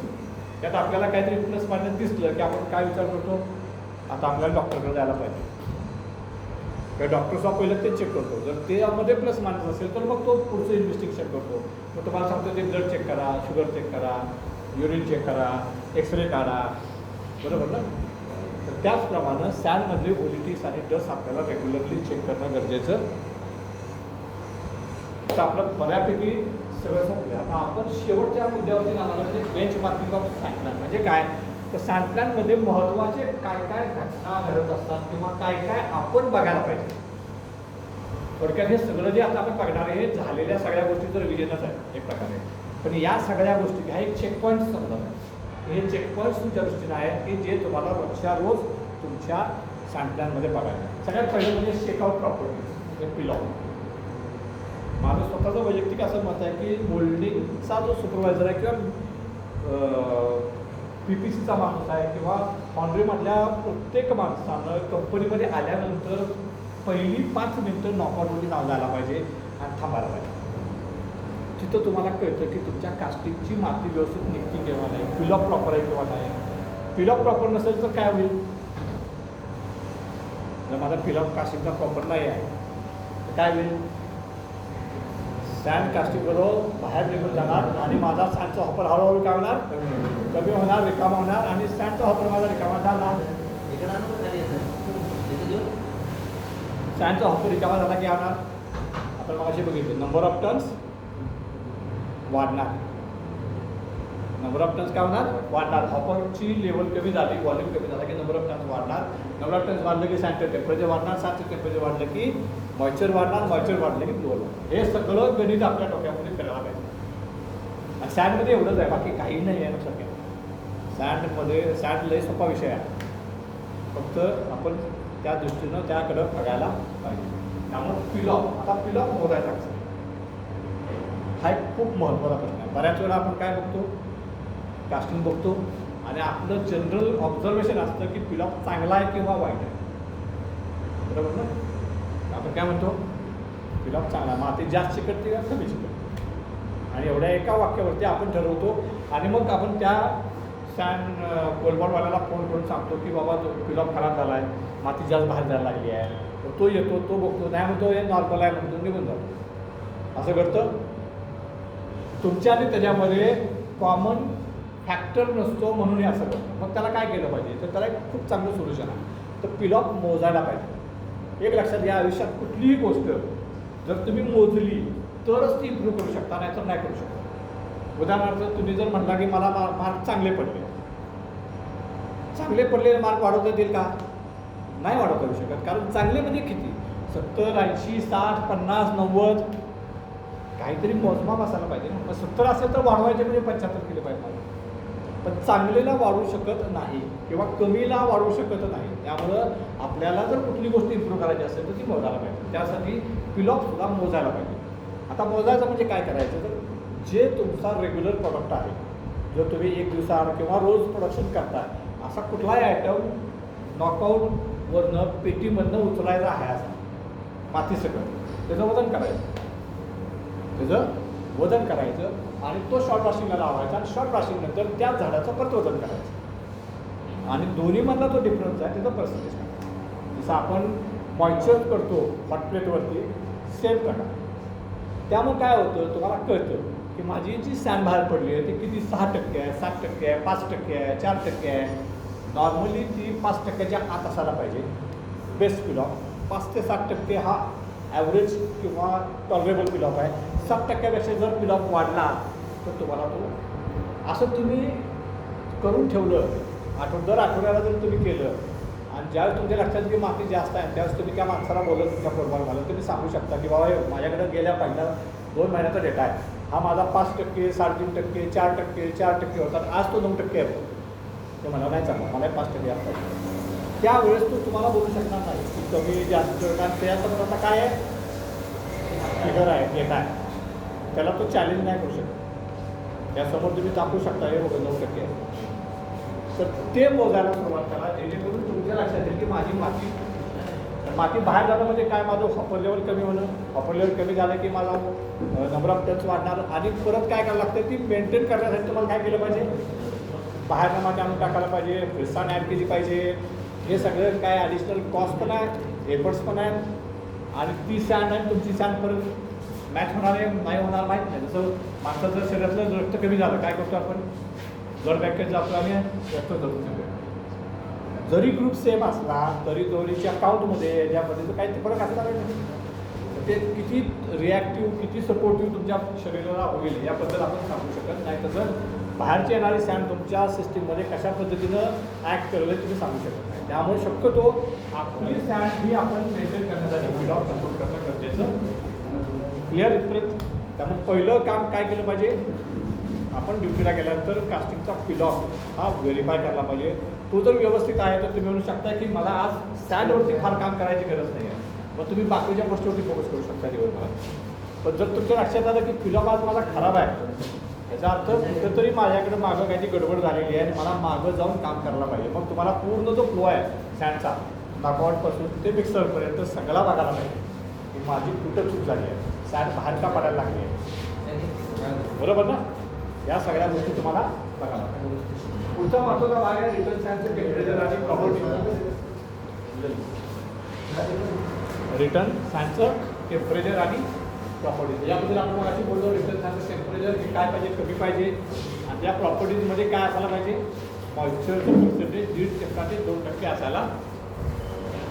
San cooler do not bypass San cooler कधीही करू नका, कारण सॅन कूलर बायपास केला तर सॅन कार होण्याचा विषय आहे, पण त्याप्रमाणे डस्ट जी बाहेर पडायला पाहिजे ती बाहेर पडणार. डस्ट एक्सट्रॅक्शन फ्रॉम सिस्टम बाहेर जी डस्ट समजा तुमच्या सिस्टीमवरती जर काही डस्ट एक्सट्रॅक्शन सिस्टीम लावलेली असेल, बऱ्याच वेळा आपण ग्रीनफील्ड प्रोजेक्ट म्हणतो. आता त्या ग्रीनफील्ड प्रोजेक्टमध्ये काय केलं असेल तर या बेल्टवरती पण डस्ट एक्सट्रॅक्शन सिस्टीम लावलेली असते. फक्त कूलरमधनं डस्ट बाहेर निघत नाही, त्या बेल्टवरनं पण निघतो. एका फाउंड्रीमध्ये होतो तिथं तोच प्रॉब्लेम होता. मला 45 AFS यायचा, 45 सगळं व्हेरीफाय केलं. आता जे आपण फ्लो बघितला तो सगळा व्हेरीफाय केला, मला लक्षात येणार नाही काय व्हायला लागले. म्हणजे न्यू सॅन ॲडिशन परफेक्ट आहे, बाकी सगळं परफेक्ट आहे, पण ते जो प्रिपेअर्ड सॅनचा AFS आहे तो काय व्हायला लागला, कमी आला. मग 1-2 दिवस गेल्यानंतर तिसऱ्या दिवशी माझ्या परत लक्षात आलं की त्याच्यावरती डस्ट एक्स्ट्रॅक्शन होतं. मी काय केलं, डस्ट एक्स्ट्रॅक्शनच्या अगोदरची सॅन आहे नंतरची सॅन काढून बघितली तर मला ड्रास्टिक चेंज दिसला. मग मला लक्षात असं आलं की तो जो डस्ट एक्स्ट्रॅक्शन आहे हा जर बेल्ट आहे तर ती एवढ्यावरती लावला त्या अंतरच नव्हतं. त्यामुळे जवळजवळ सॅन त्या डस्ट एक्स्ट्रॅक्शनला काय करून जायची, घासून गेल्यासारखी जात होती. त्यामुळे काय व्हायचं, त्याच्यामधलं जेवढं बेल्टोनाइट कॉर्बॉन्ड आहे किंवा जे फाईन्स आहेत ते सगळे फाईन्स काय व्हायचे, सक व्हायचे आणि त्यामुळे माझं AFS जो आहे पुढचा तो एक सगळा बघतो. आम्ही 2 दिवस ट्रायल करून बघितली, ते डस्ट एक्स्ट्रॅक्शन सगळं बंद केलं आणि सिस्टीममधली सँड बघितली तर माझा एकच हळूहळू वाढायला लागला. मग लक्षात आलं की ते डस्ट एक्स्ट्रॅक्शन, मग त्याचं आम्ही हाईट वाढवली, डिस्टन्समधलं थोडंसं मेंटेन केलं आणि मग प्रॉब्लेम सुटत. तर अशा पद्धतीनं तर डस्ट एक्स्ट्रॅक्शनमधलं तुमचा प्रॉब्लेम येतो का ते पण बघायला पाहिजे. Input sand temperature, output sand temperature एक सँड कूलरचा भाग आहे. सँड कूलरचं इनपुट टेम्परेचर, आउटपुट टेम्परेचर बघायला पाहिजे. माझ्या एक्सपिरियन्सप्रमाणे 150 पासून 60 डिग्रीपर्यंत किंवा 45 डिग्रीपर्यंत टेम्परेचर डाऊन होतं. म्हणजे जवळजवळ 110-115 डिग्रीपर्यंत टेम्परेचर डाऊन होतं कूलरमध्ये, जर कूलर तुमचा एफिशियंट असेल तर. त्यासाठी कूलर रेग्युलरली साफ करायला पाहिजे, कूलरच्या पाईप्स व्यवस्थित असायला पाहिजे. अजून एक महत्त्वाची गोष्ट जी लोकांना माहीत नसते किंवा लोक फॉलो करत नाही किंवा लोकांना त्याचा अवेअरनेसच नाही आहे. कूलरला सुद्धा तुमच्या कूलिंग टॉवर असतो, माहिती आहे असतो ना? नाही आहे कूलिंग. जर पाईपमध्ये पाणी जे जातं त्या पाण्यासाठी कूलिंग टॉवर असतो. आता कूलिंग टॉवरचं इनलेट टेम्परेचर, आउटलेट टेम्परेचर पण तेवढंच महत्त्वाचं. जर तुमच्या कूलरच्या पाईपमध्ये जाणारं टेम्परेचर 70-75 असेल तर काय होणार? सँड गरम करणार का गार करणार का ते? जसं तुमच्या फर्नेसच्या कॉईलमध्ये जाणाऱ्या पाण्याचं टेम्परेचर तुम्ही मॉनिटर करताय तसं ते पण टेम्परेचर मॉनिटर करतात. तिथं पण कूलिंग टॉवर इफेक्टिव्ह असायला पाहिजे. बरेच लोक ते दुर्लक्ष करतात, तिथं टेम्परेचर मेंटेन करत नाही, त्यामुळे तुमची कूलिंगची इफिशियन्सी काय होती तेवढी तुम्हाला मिळत नाही. त्यामुळे तुम्ही म्हणता की माझं इनलेट आणि आउटलेट टेम्परेचर फार फरक दिसत नाही आहे किंवा माझा कूलर इफेक्टिव्हली काम करत नाही आहे. तर तो एक महत्त्वाचा भाग आहे. मॉइश्चर कंटेंट म्हणायचं म्हणजे असं 1 ते 1.5% किंवा 1.5 ते 2% आसपास असायला पाहिजे रिटर्न सँडमधलं. सँड ॲडिटिव्ह ॲडिशन जे तुम्ही आज मोजत नाही म्हणता.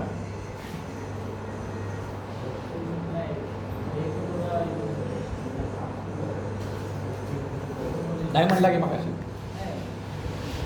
सेकंडवरती ॲडजस्ट केलं आहे. त्या सेकंडमध्ये किती पडतंय हे मोजत आहे का? 8 kg मेंटेनॅट पडतंय. किती किलोचा मिक्सर आहे? 500 किलो. म्हणजे तुम्ही आपण 1.6% आहे, जास्त आहे. 1% किती? 470. आणि पेट्रोल किती पडते म्हणला?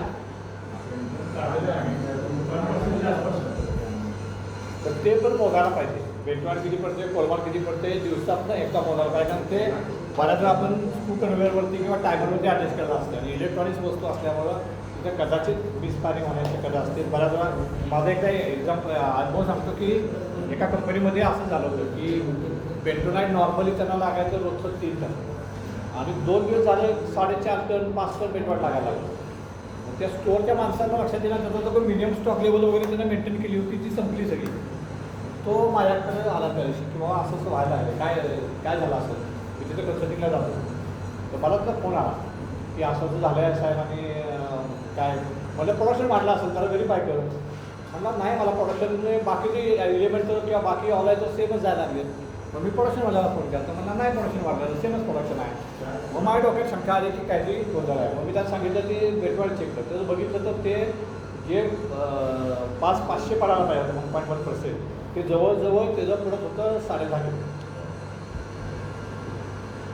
त्यामुळे ते हॉपरची म्हणजे त्याच्याकडचं बेटवाडचा स्टॉक संपला सगळं संपलं. पण म्हणून रोजच्या दिवसात एकदा दिवसपाळीमध्ये क्वालिटीच्या माणसानं ते व्हेरीफाय करण्याची गरज आहे.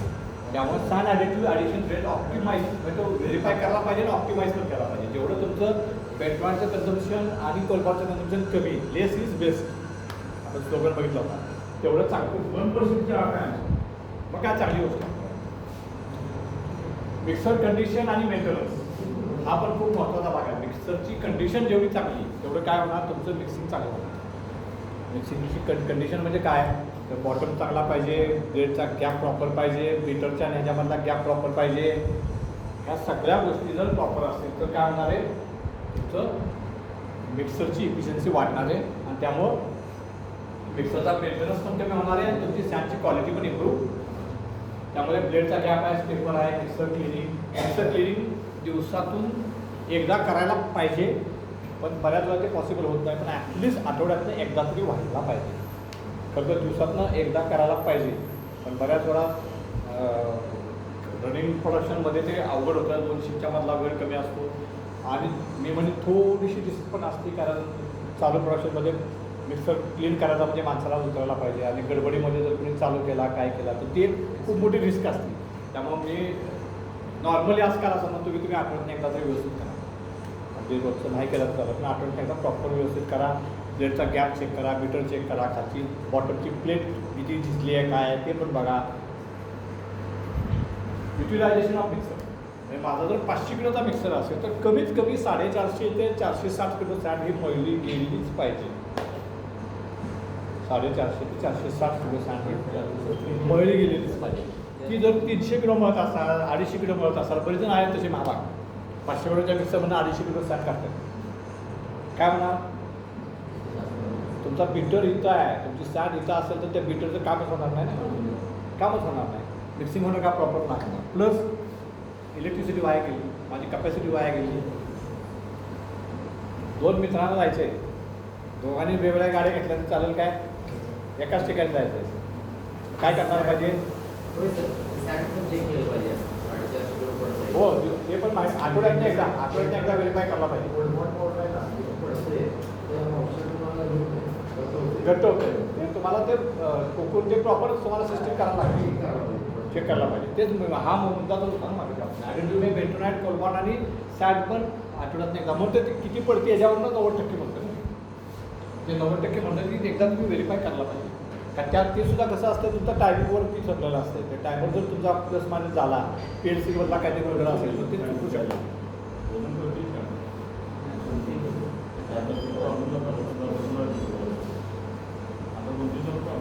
Optimise pristine addition. Pristine addition पण जास्त करून चालत नाही. जेवढे जास्त कराल तेवढं काय पाहिजे तुम्हाला,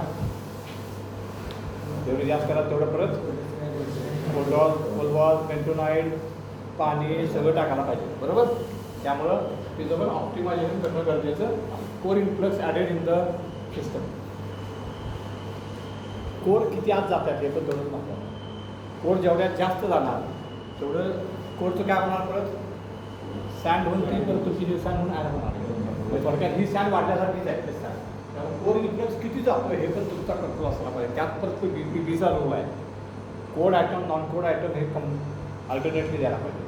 नाहीतर एकदा लावलं मी सगळे कोरचे आयटम मागतो, हेवी कोर मागतो आयटम, तर काय होणार, तेवढी तुमची सँड जास्त आत जाणार आणि बेंटोनाइट, कोलमॉन काय होणार, तुमचं जे ॲडिशन ज्यावेळेस ती सँड रिटर्न सँड म्हणून तुम्हाला येणार त्यावेळेस काय असणार, त्यात फ्रेश सँड जास्त असणार, स्लोची सँड जास्त असणार. त्यामुळे तुम्हाला बेंटोनाइट ॲडिशनची वाढवावं लागणार, कोलमॉन ॲडिशन वाढवायला लागणार. पण तुम्हाला माहीत नाही, ऑपरेटरला माहीत नाही, मिक्सरला माहीत नाही आणि तिथं तुमच्या प्रॉपर्टीज परत तुमच्या काय होणार.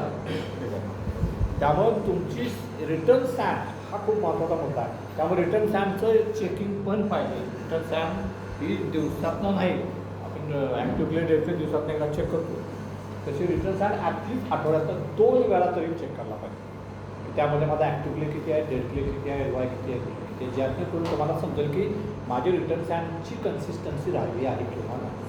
त्याच्यावरती तुम्हाला बेंटोनाइट आणि कोलमॉनची ॲडजस्टमेंट करता येऊ शकते. आता आपल्या इथं भारतामध्ये हा प्रॉब्लेम जास्त काय, तर आपण नंबर ऑफ पॅटर्न्स आपले खूप असतात. आपण दिवसातून 8 ते 10 पॅटर्न रन करतो.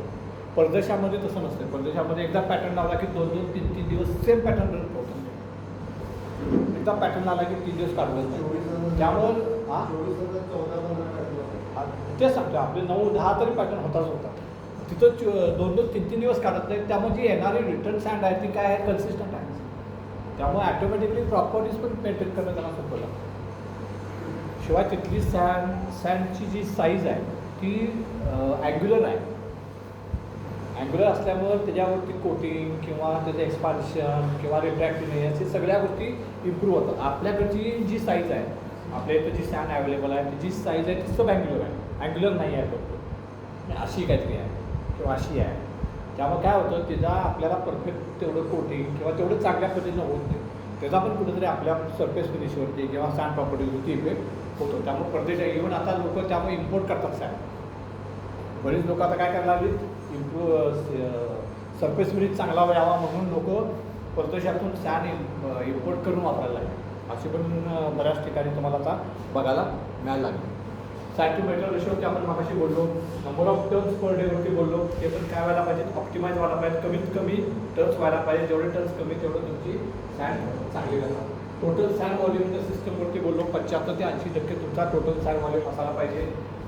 क्ले बॉल्स फॉर्मेशन ओलिटिक्सवरती आपण बोललो, पॉलिगॉनल सीवमधनं जे बाहेर पडतं ते. एक मुद्दा मगाशी बोलता राहिला म्हणजे पॉलिगॉनल सीव. पॉलिगॉनल सीवची जाळी, त्याचा मेंटेनन्स पण तेवढाच महत्त्वाचा आहे. पॉलिगॉनल सीवची साईज पण तेवढीच महत्त्वाची आहे. किती साईज आहे तुमची? हां, 1 स्क्वेअर इंच म्हणजे किती? 12.5 आहे म्हणजे 12 थोडी जास्त आहे, पण ठीक आहे. काही आता सेंटोवाले वगैरे 12 वापरतात. नॉर्मली 6 ते 8 mm एवढी असायला पाहिजे. आता यात दोन्ही प्रकार आहेत. साईज जास्त असेल तर काय होतं, साईज कमी होत असेल तर काय होतं, दोन्ही अभ्यास करूया. साईज जास्त आहे म्हणजे जसं म्हणला की 12 mm आहे. आता सेंटोवाले बरेचशी लोक 12 mm वापरतात. हाय प्रेशरवाली बहुतेक सगळे 12 mm वापरतात. त्याचं कारण असं आहे की 12 mm वापरल्यामुळे काय होणार आहे, तुमच्या ज्या सँड ग्रेन्स आहेत म्हणजे बारीक ओलिटिक्स आहेत ते काय होत जातात, बाहेर पडणार नाही. त्या तुमच्या सिस्टीममध्ये आत राहणार, जेणेकरून बाहेर जाणारी सँड आहे ही कमी होणार. पण ओलिटिक्स तुमच्या सिस्टीममध्ये काही प्रमाणात येणार.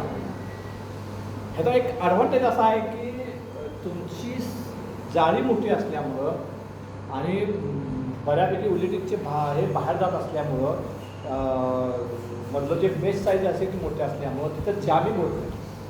जॅमिंग जर झाल्यामुळं सँड पॉलिगॉनल सीव जॅम होऊन माती बाहेर पाडायचे जे प्रमाण आहे किंवा पर्सेंटेज आहे ते कमी होतं. ज्यावेळेस माझी साईज मी कमी करतो, मी बरीच लोक 4 mm 6 mm पण वापरतात. 4 mm 6 mm ला काय होतं की जाळी कमी आहे त्यामुळे ओलिटिक्स बाहेर पडणार. तर त्याचप्रमाणे थोडं जरी मॉइश्चर वाढलं तर मॉइश्चर वाढतं कशामुळं, ज्यावेळेस तुम्ही तुटलेले मोल्ड असतात, बंद केलेले मोल्ड असतात, त्या तुटलेल्या पेट्या न झाकलेल्या असतात, त्या वापरल्या आहे तशाच ओढतात, न ओतता तिथं काय होणार आहे, बर्निंग होणार आहे का नाही.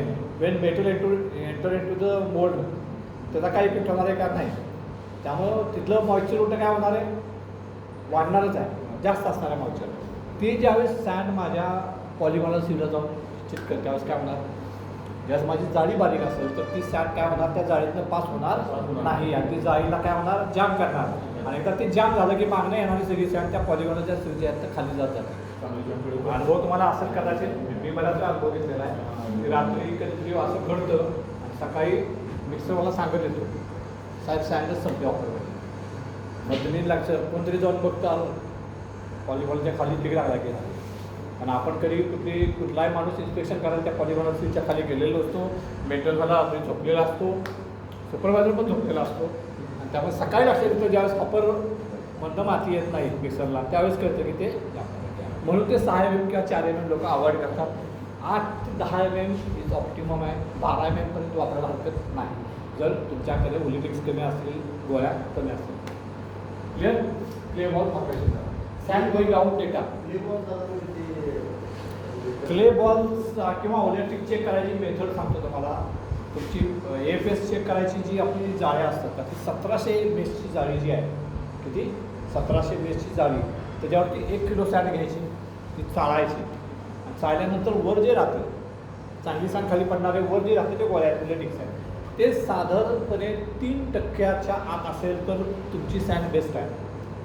5% असेल तर टॉलरेबल आहे म्हणायचं. आणि जर 7% जास्त असेल तर ह्याच्या अर्थ ओलिटिक्स वाढले, तुम्हाला मागं जाऊन काम करायला लागतं. काय काम करायला पाहिजे आपण 2 मिनिटं पूर्ण 2 मिनिटं. 1700 सीव 1 किलो सँड घ्यायची आणि हातानं हे करायचं. Clay ball formation. Sand going out data match with sand plus sand. बाहेर किती सँड जाते नॉकआउटच्या थ्रू किंवा डस्ट कलेक्टरच्या थ्रू, कूलरच्या थ्रू, हे आपल्याला काय केलं पाहिजे तर डेटा आपल्या जो असायला पाहिजे. आपल्याला तो महिन्या टू महिना कुठेतरी आपल्याला त्याचं कंपॅरिझन करायला पाहिजे. Avoid leakage of sand mixer हा एक खूप महत्त्वाचा मुद्दा आणि निग्लेक्टेड एरिया असतो.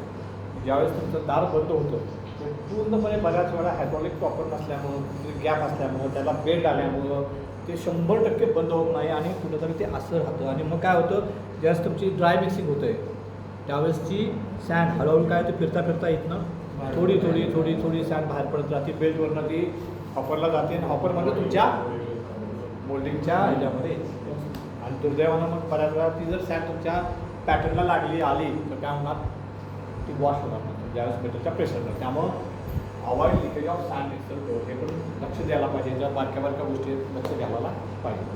मिक्सिंग सायकल त्याच्यावरती आपण बोललेलो नाही काय, बरोबर. मिक्सिंग सायकल काय असायला पाहिजे.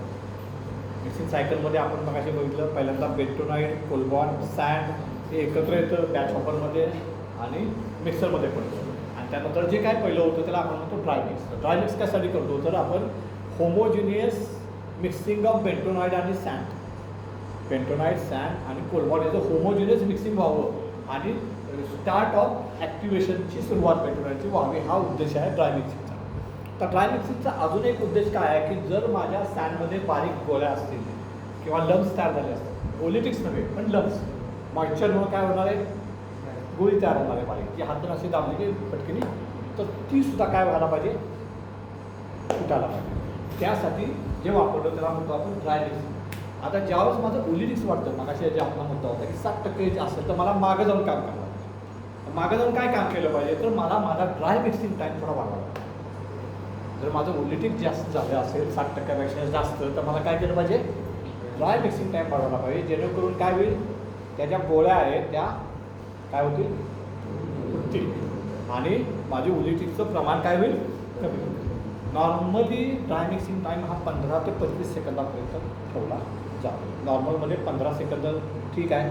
जर ओलिटिक वाढले तर तुम्ही तर 25 सेकंदापर्यंत वाढवू शकता, पण एका लिमिटपर्यंतच वाढवा. कारण ज्यावेळेस तुम्ही ड्राय मिक्सिंग टाईम वाढवताय त्यावेळेस तुम्ही सँडच्या गोळ्या तर तोडताय, पण त्याचप्रमाणे सँडचे ग्रेन पण बऱ्याच वेळा काय होतात, डॅमेज होतात का तुटतात. त्यामुळे काय होणार, तुमचा ग्रेनचा साईज अजून लहान होणार आणि त्याचं प्रमाण काय होणार, ते रूपांतरित होणार फाईन्समध्ये. त्यामुळे एका लिमिटपर्यंत काही ठराविक 2 तास, एकादशी 24 तास, 48 तास नोनली ड्राय मिक्सिंग वाढवा आणि परत नंतर ते नॉर्मल आहे. ओलिटिक्स कमी झाले पण ते कंटिन्युअस चुकून तसंच राहिलं तर काय होईल, तुमच्या सँडच्या प्रॉपर्टीजवरती परिणाम होईल, सँडच्या साईजवरती परिणाम होईल, एपेसवरती परिणाम होईल आणि ते अवघड होईल. त्यामुळं ह्याला म्हणायचं ड्राय मिक्सिंग टाईम. नंतर काय होतं आहे, पाणी पडतं, वॉटर ॲडिशन होतं. वॉटर ॲडिशनसुद्धा प्रॉपर व्हायला पाहिजे. एका ठिकाणीच बऱ्याच वेळा काय होते, वॉटर ॲडिशन होतं आहे आणि तिथं चिकन तयार होतं. तसं न होता ते प्रॉपर स्प्रेड व्हायला पाहिजे. आणि नंतर जे करतो आपण त्याला म्हणायचं वेट मिक्सिंग. तर वेट मिक्सिंग साधारणपणे 50 सेकंदच्या आसपास आपण केलं पाहिजे. 50 सेकंद प्लस हे 20 सेकंद, 70 सेकंद आणि डिस्चार्ज एक 10 ते 15 सेकंद, 10 ते 15 सेकंद बॅच हॉपरचा टाईम, असं मिळून बॅच हॉपर डिले म्हणतो आपण त्याला इनिशियल केला. बॅच हॉपर डिले हा ड्राय मिक्सिंगमध्येच ॲड केला जातो. वॉटर ॲडिशन हे वेट मिक्सिंगमध्ये ॲड केलं जातं, हे पण लक्षात ठेवा. हे टोटल सायकल टाईम हा तुमचा 90 सेकंदाच्या आसपास असायला पाहिजे. काही लोक 120 सेकंदपर्यंत ठेवतात पण तो थोडा जास्त आहे, एवढं ठेवायची गरज नाही. तुम्ही तो ऑप्टिमाइज करून 90 ते 100 सेकंदामध्ये आणू शकता. इट डिपेंड्स अगेन ऑन तुमच्या मिक्सरच्या इफिशियन्सीवरती अवलंबून आहे. मिक्सरचा ब्लेडचा गॅप किती आहे, बॉटम कसा आहे, या सगळ्या गोष्टीवरती तुमचा मिक्सिंग टाईम ठरणार आहे. पण नॉर्मली 90 ते 110 या आसपास किंवा 120पर्यंत किंवा त्यापेक्षा जास्त.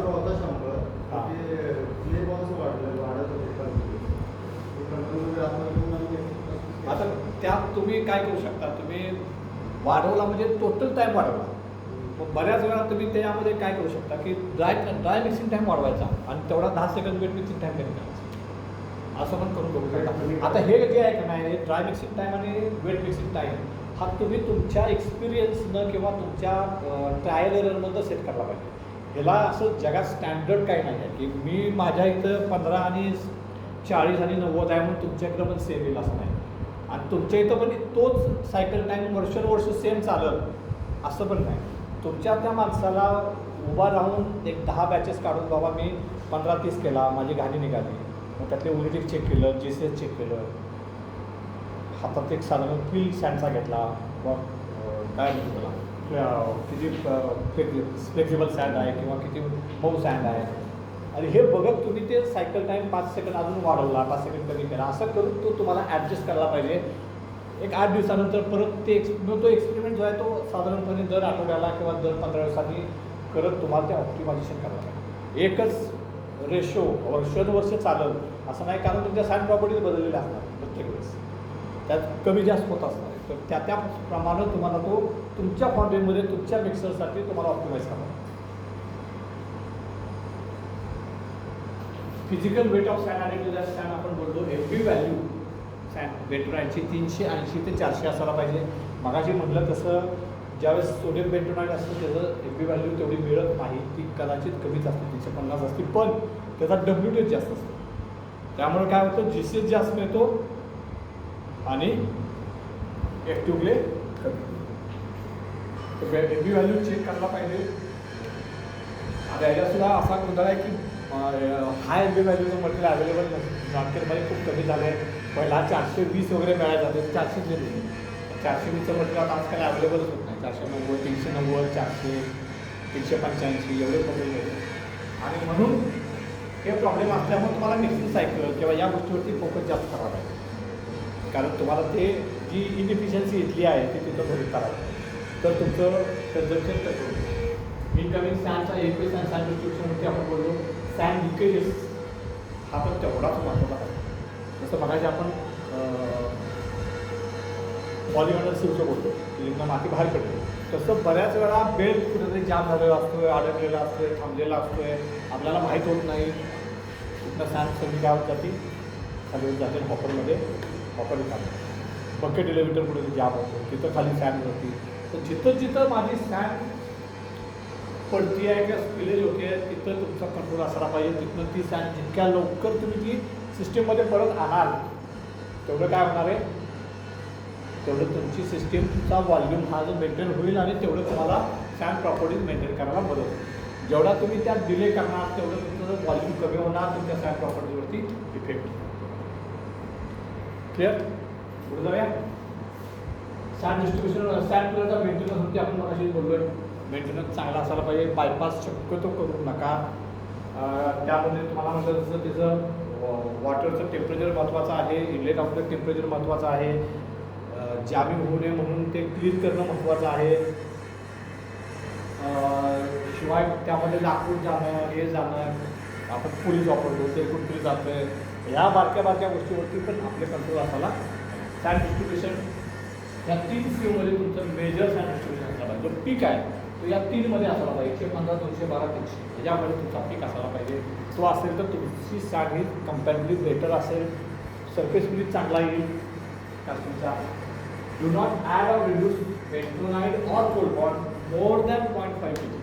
कुठल्याही मोमेंटला बरोबर काय होतं, तुम्ही जसं म्हणता की 900 GCS आहे, तुम्हाला लागतो एकदम 750-700, तुम्ही काय म्हणताय 2 किलो वाढवतं. तर असं शक्यतो अवॉइड करा की 2 किलो 3 किलो एकदम वाढवायचं. कुठलीही गोष्ट वाढवताना 0.5 अर्धा किलोच्या टप्प्यानं वाढवत आहे. उदाहरणार्थ उपास आहे, दिवसभर काही खाल्लं नाही आहे आणि दुसऱ्या सकाळी एकदम जर एवढं तारभरून जर खाल्लं तर काय होईल आपल्याला त्रास होईल ना. आपण काय करतो, थोडंसं खातो, मग थोडं वाढ करतो, मग परत थोडं खातो. कुठली गोष्ट ज्यावेळेस आपण नवीन ॲड करतो त्यावेळेस ती एका लिमिटमध्येच करायला पाहिजे. यापेक्षा जास्त केली तर त्याचे शॉक जे आहे ते शॉक तुमच्या सिस्टीममध्ये तुम्हाला दिसायला बघायला मिळतो. म्हणून बेंटोनाइट असू दे, कोडबॉन्ड असू दे, 0.5 एवढंच अर्धा किलो वाढवायचं, परत एक 4 तास जाऊन द्यायचे, परत अर्धा किलो वाढवा, परत 4 तास जाऊन द्या. अशा वेळेस तुम्ही काय करू शकता, प्रेसण कमी करा, दिवसांत टाकू नका. अशा वेळेस तुम्ही काय करू शकताय, नॉन कोड आयटम द्या, बरोबर ना, जेणेकरून तुम्हाला जो GCS थोडासा मेंटेन होतो.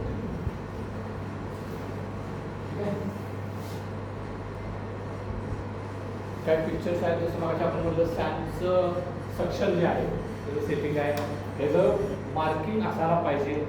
त्याचा फोटो क्वालिटीच्या माणसाकडे किंवा सँडवाल्याकडे असायला पाहिजे की कुठल्या दिवशी काय मार्किंग होतं आणि ते रोज व्हेरीफाय करायला पाहिजे की ते कुठे बदललं आहे का.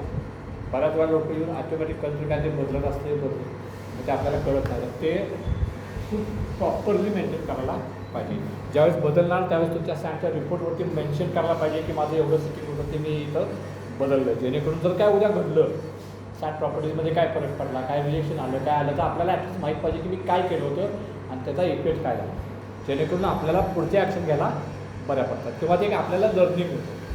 जसं इथं दाखवलं की ते प्रॉपर ते मेंटेन करायला पाहिजे. एक असं असतं किंवा दोन प्रकारे आपण ते केलं असतं.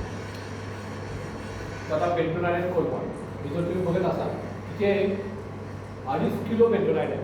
500 किलोचा मिक्सर होता. 500 किलोचा मिक्सर आहे. 554 सॅन घेते. 500 किलोच्या मिक्सरमध्ये 554 सॅन घेतो आहे आणि बेंटोनाइट किती आहे 0.5 पेक्षाही कमी सोडियम बेंटोनाइट आहे. आणि कोलपॉइंट आहे 1. आणि ह्याला आम्हाला 1350 पर्यंत जीसीएस मिळत होता. 1300 ते 1400 जीसीएस मिळत होता.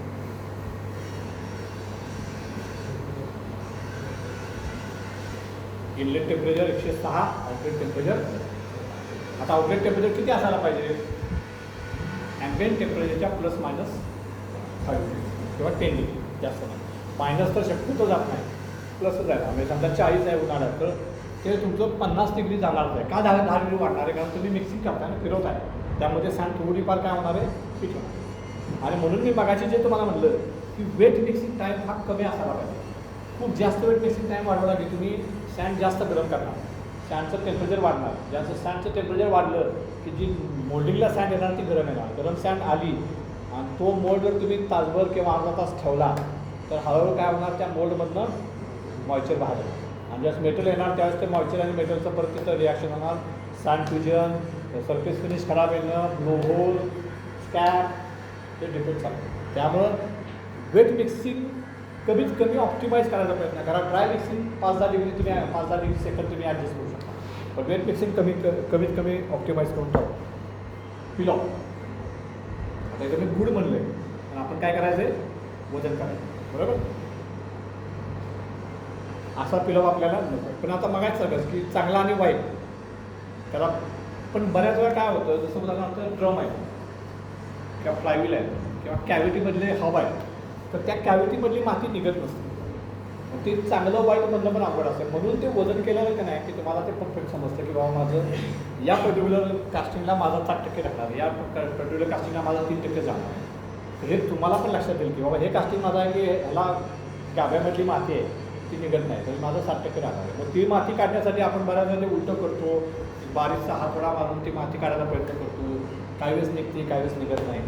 पण तिथं पण आपल्या लिमिटेशन असतात. कारण तुम्ही उलटं करण्यामध्ये कास्टिंग डॅमेज येऊ शकत असते, कुठतरी डेंट मार्क येण्याची शक्यता असते, नेमकं तिथं मस्टिंग असते, मस्टिंगमध्ये आलाच मिळत नाही. मग ते बाकीचे प्रकार पण होतात. म्हणून तिथं लिमिटेशन आहेत की किती वेळ तुम्ही ते उलटं करू शकताय किंवा करू शकताय का नाही करू शकत. बऱ्याच वेळा तिथं जर पिन्स असतील तर नाही उलटं करू शकत, पिन्स डायरेक्ट मोडून जातात वापरवर. तर या सगळ्या गोष्टी असल्यामुळं पिलॉ आपल्याला त्या पद्धतीने मेंटेन करायला. तर आपलं सँड प्लॅनवरती काम संपलं आहे. तर काय शंका असतील तर विचारा. मला वाटते बऱ्यापैकी कवर केलं आहे. त्यातनं काय ह्याला असेल मला काय विचारायचं असेल तर विचारू शकतो. तरी फिरवत प्रॉब्लेम कशामुळे हां मोल्डमध्ये फिरवत कास्टिंगला येतात ना मोल्डमध्ये पिनहोलची कारणं 2 आहेत.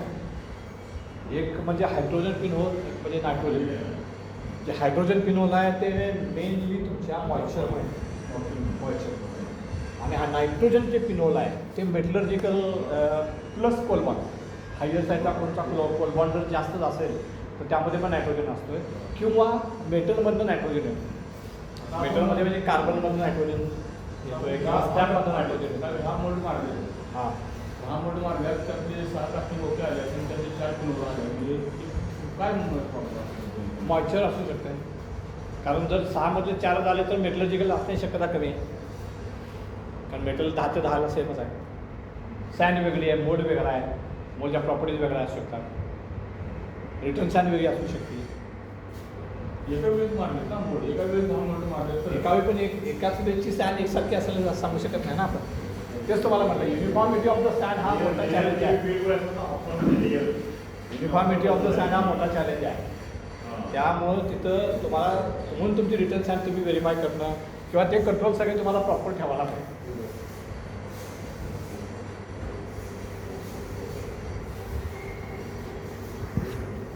आपण जोपर्यंत कंट्रोल केलं तर ते फिरवचं प्रमाण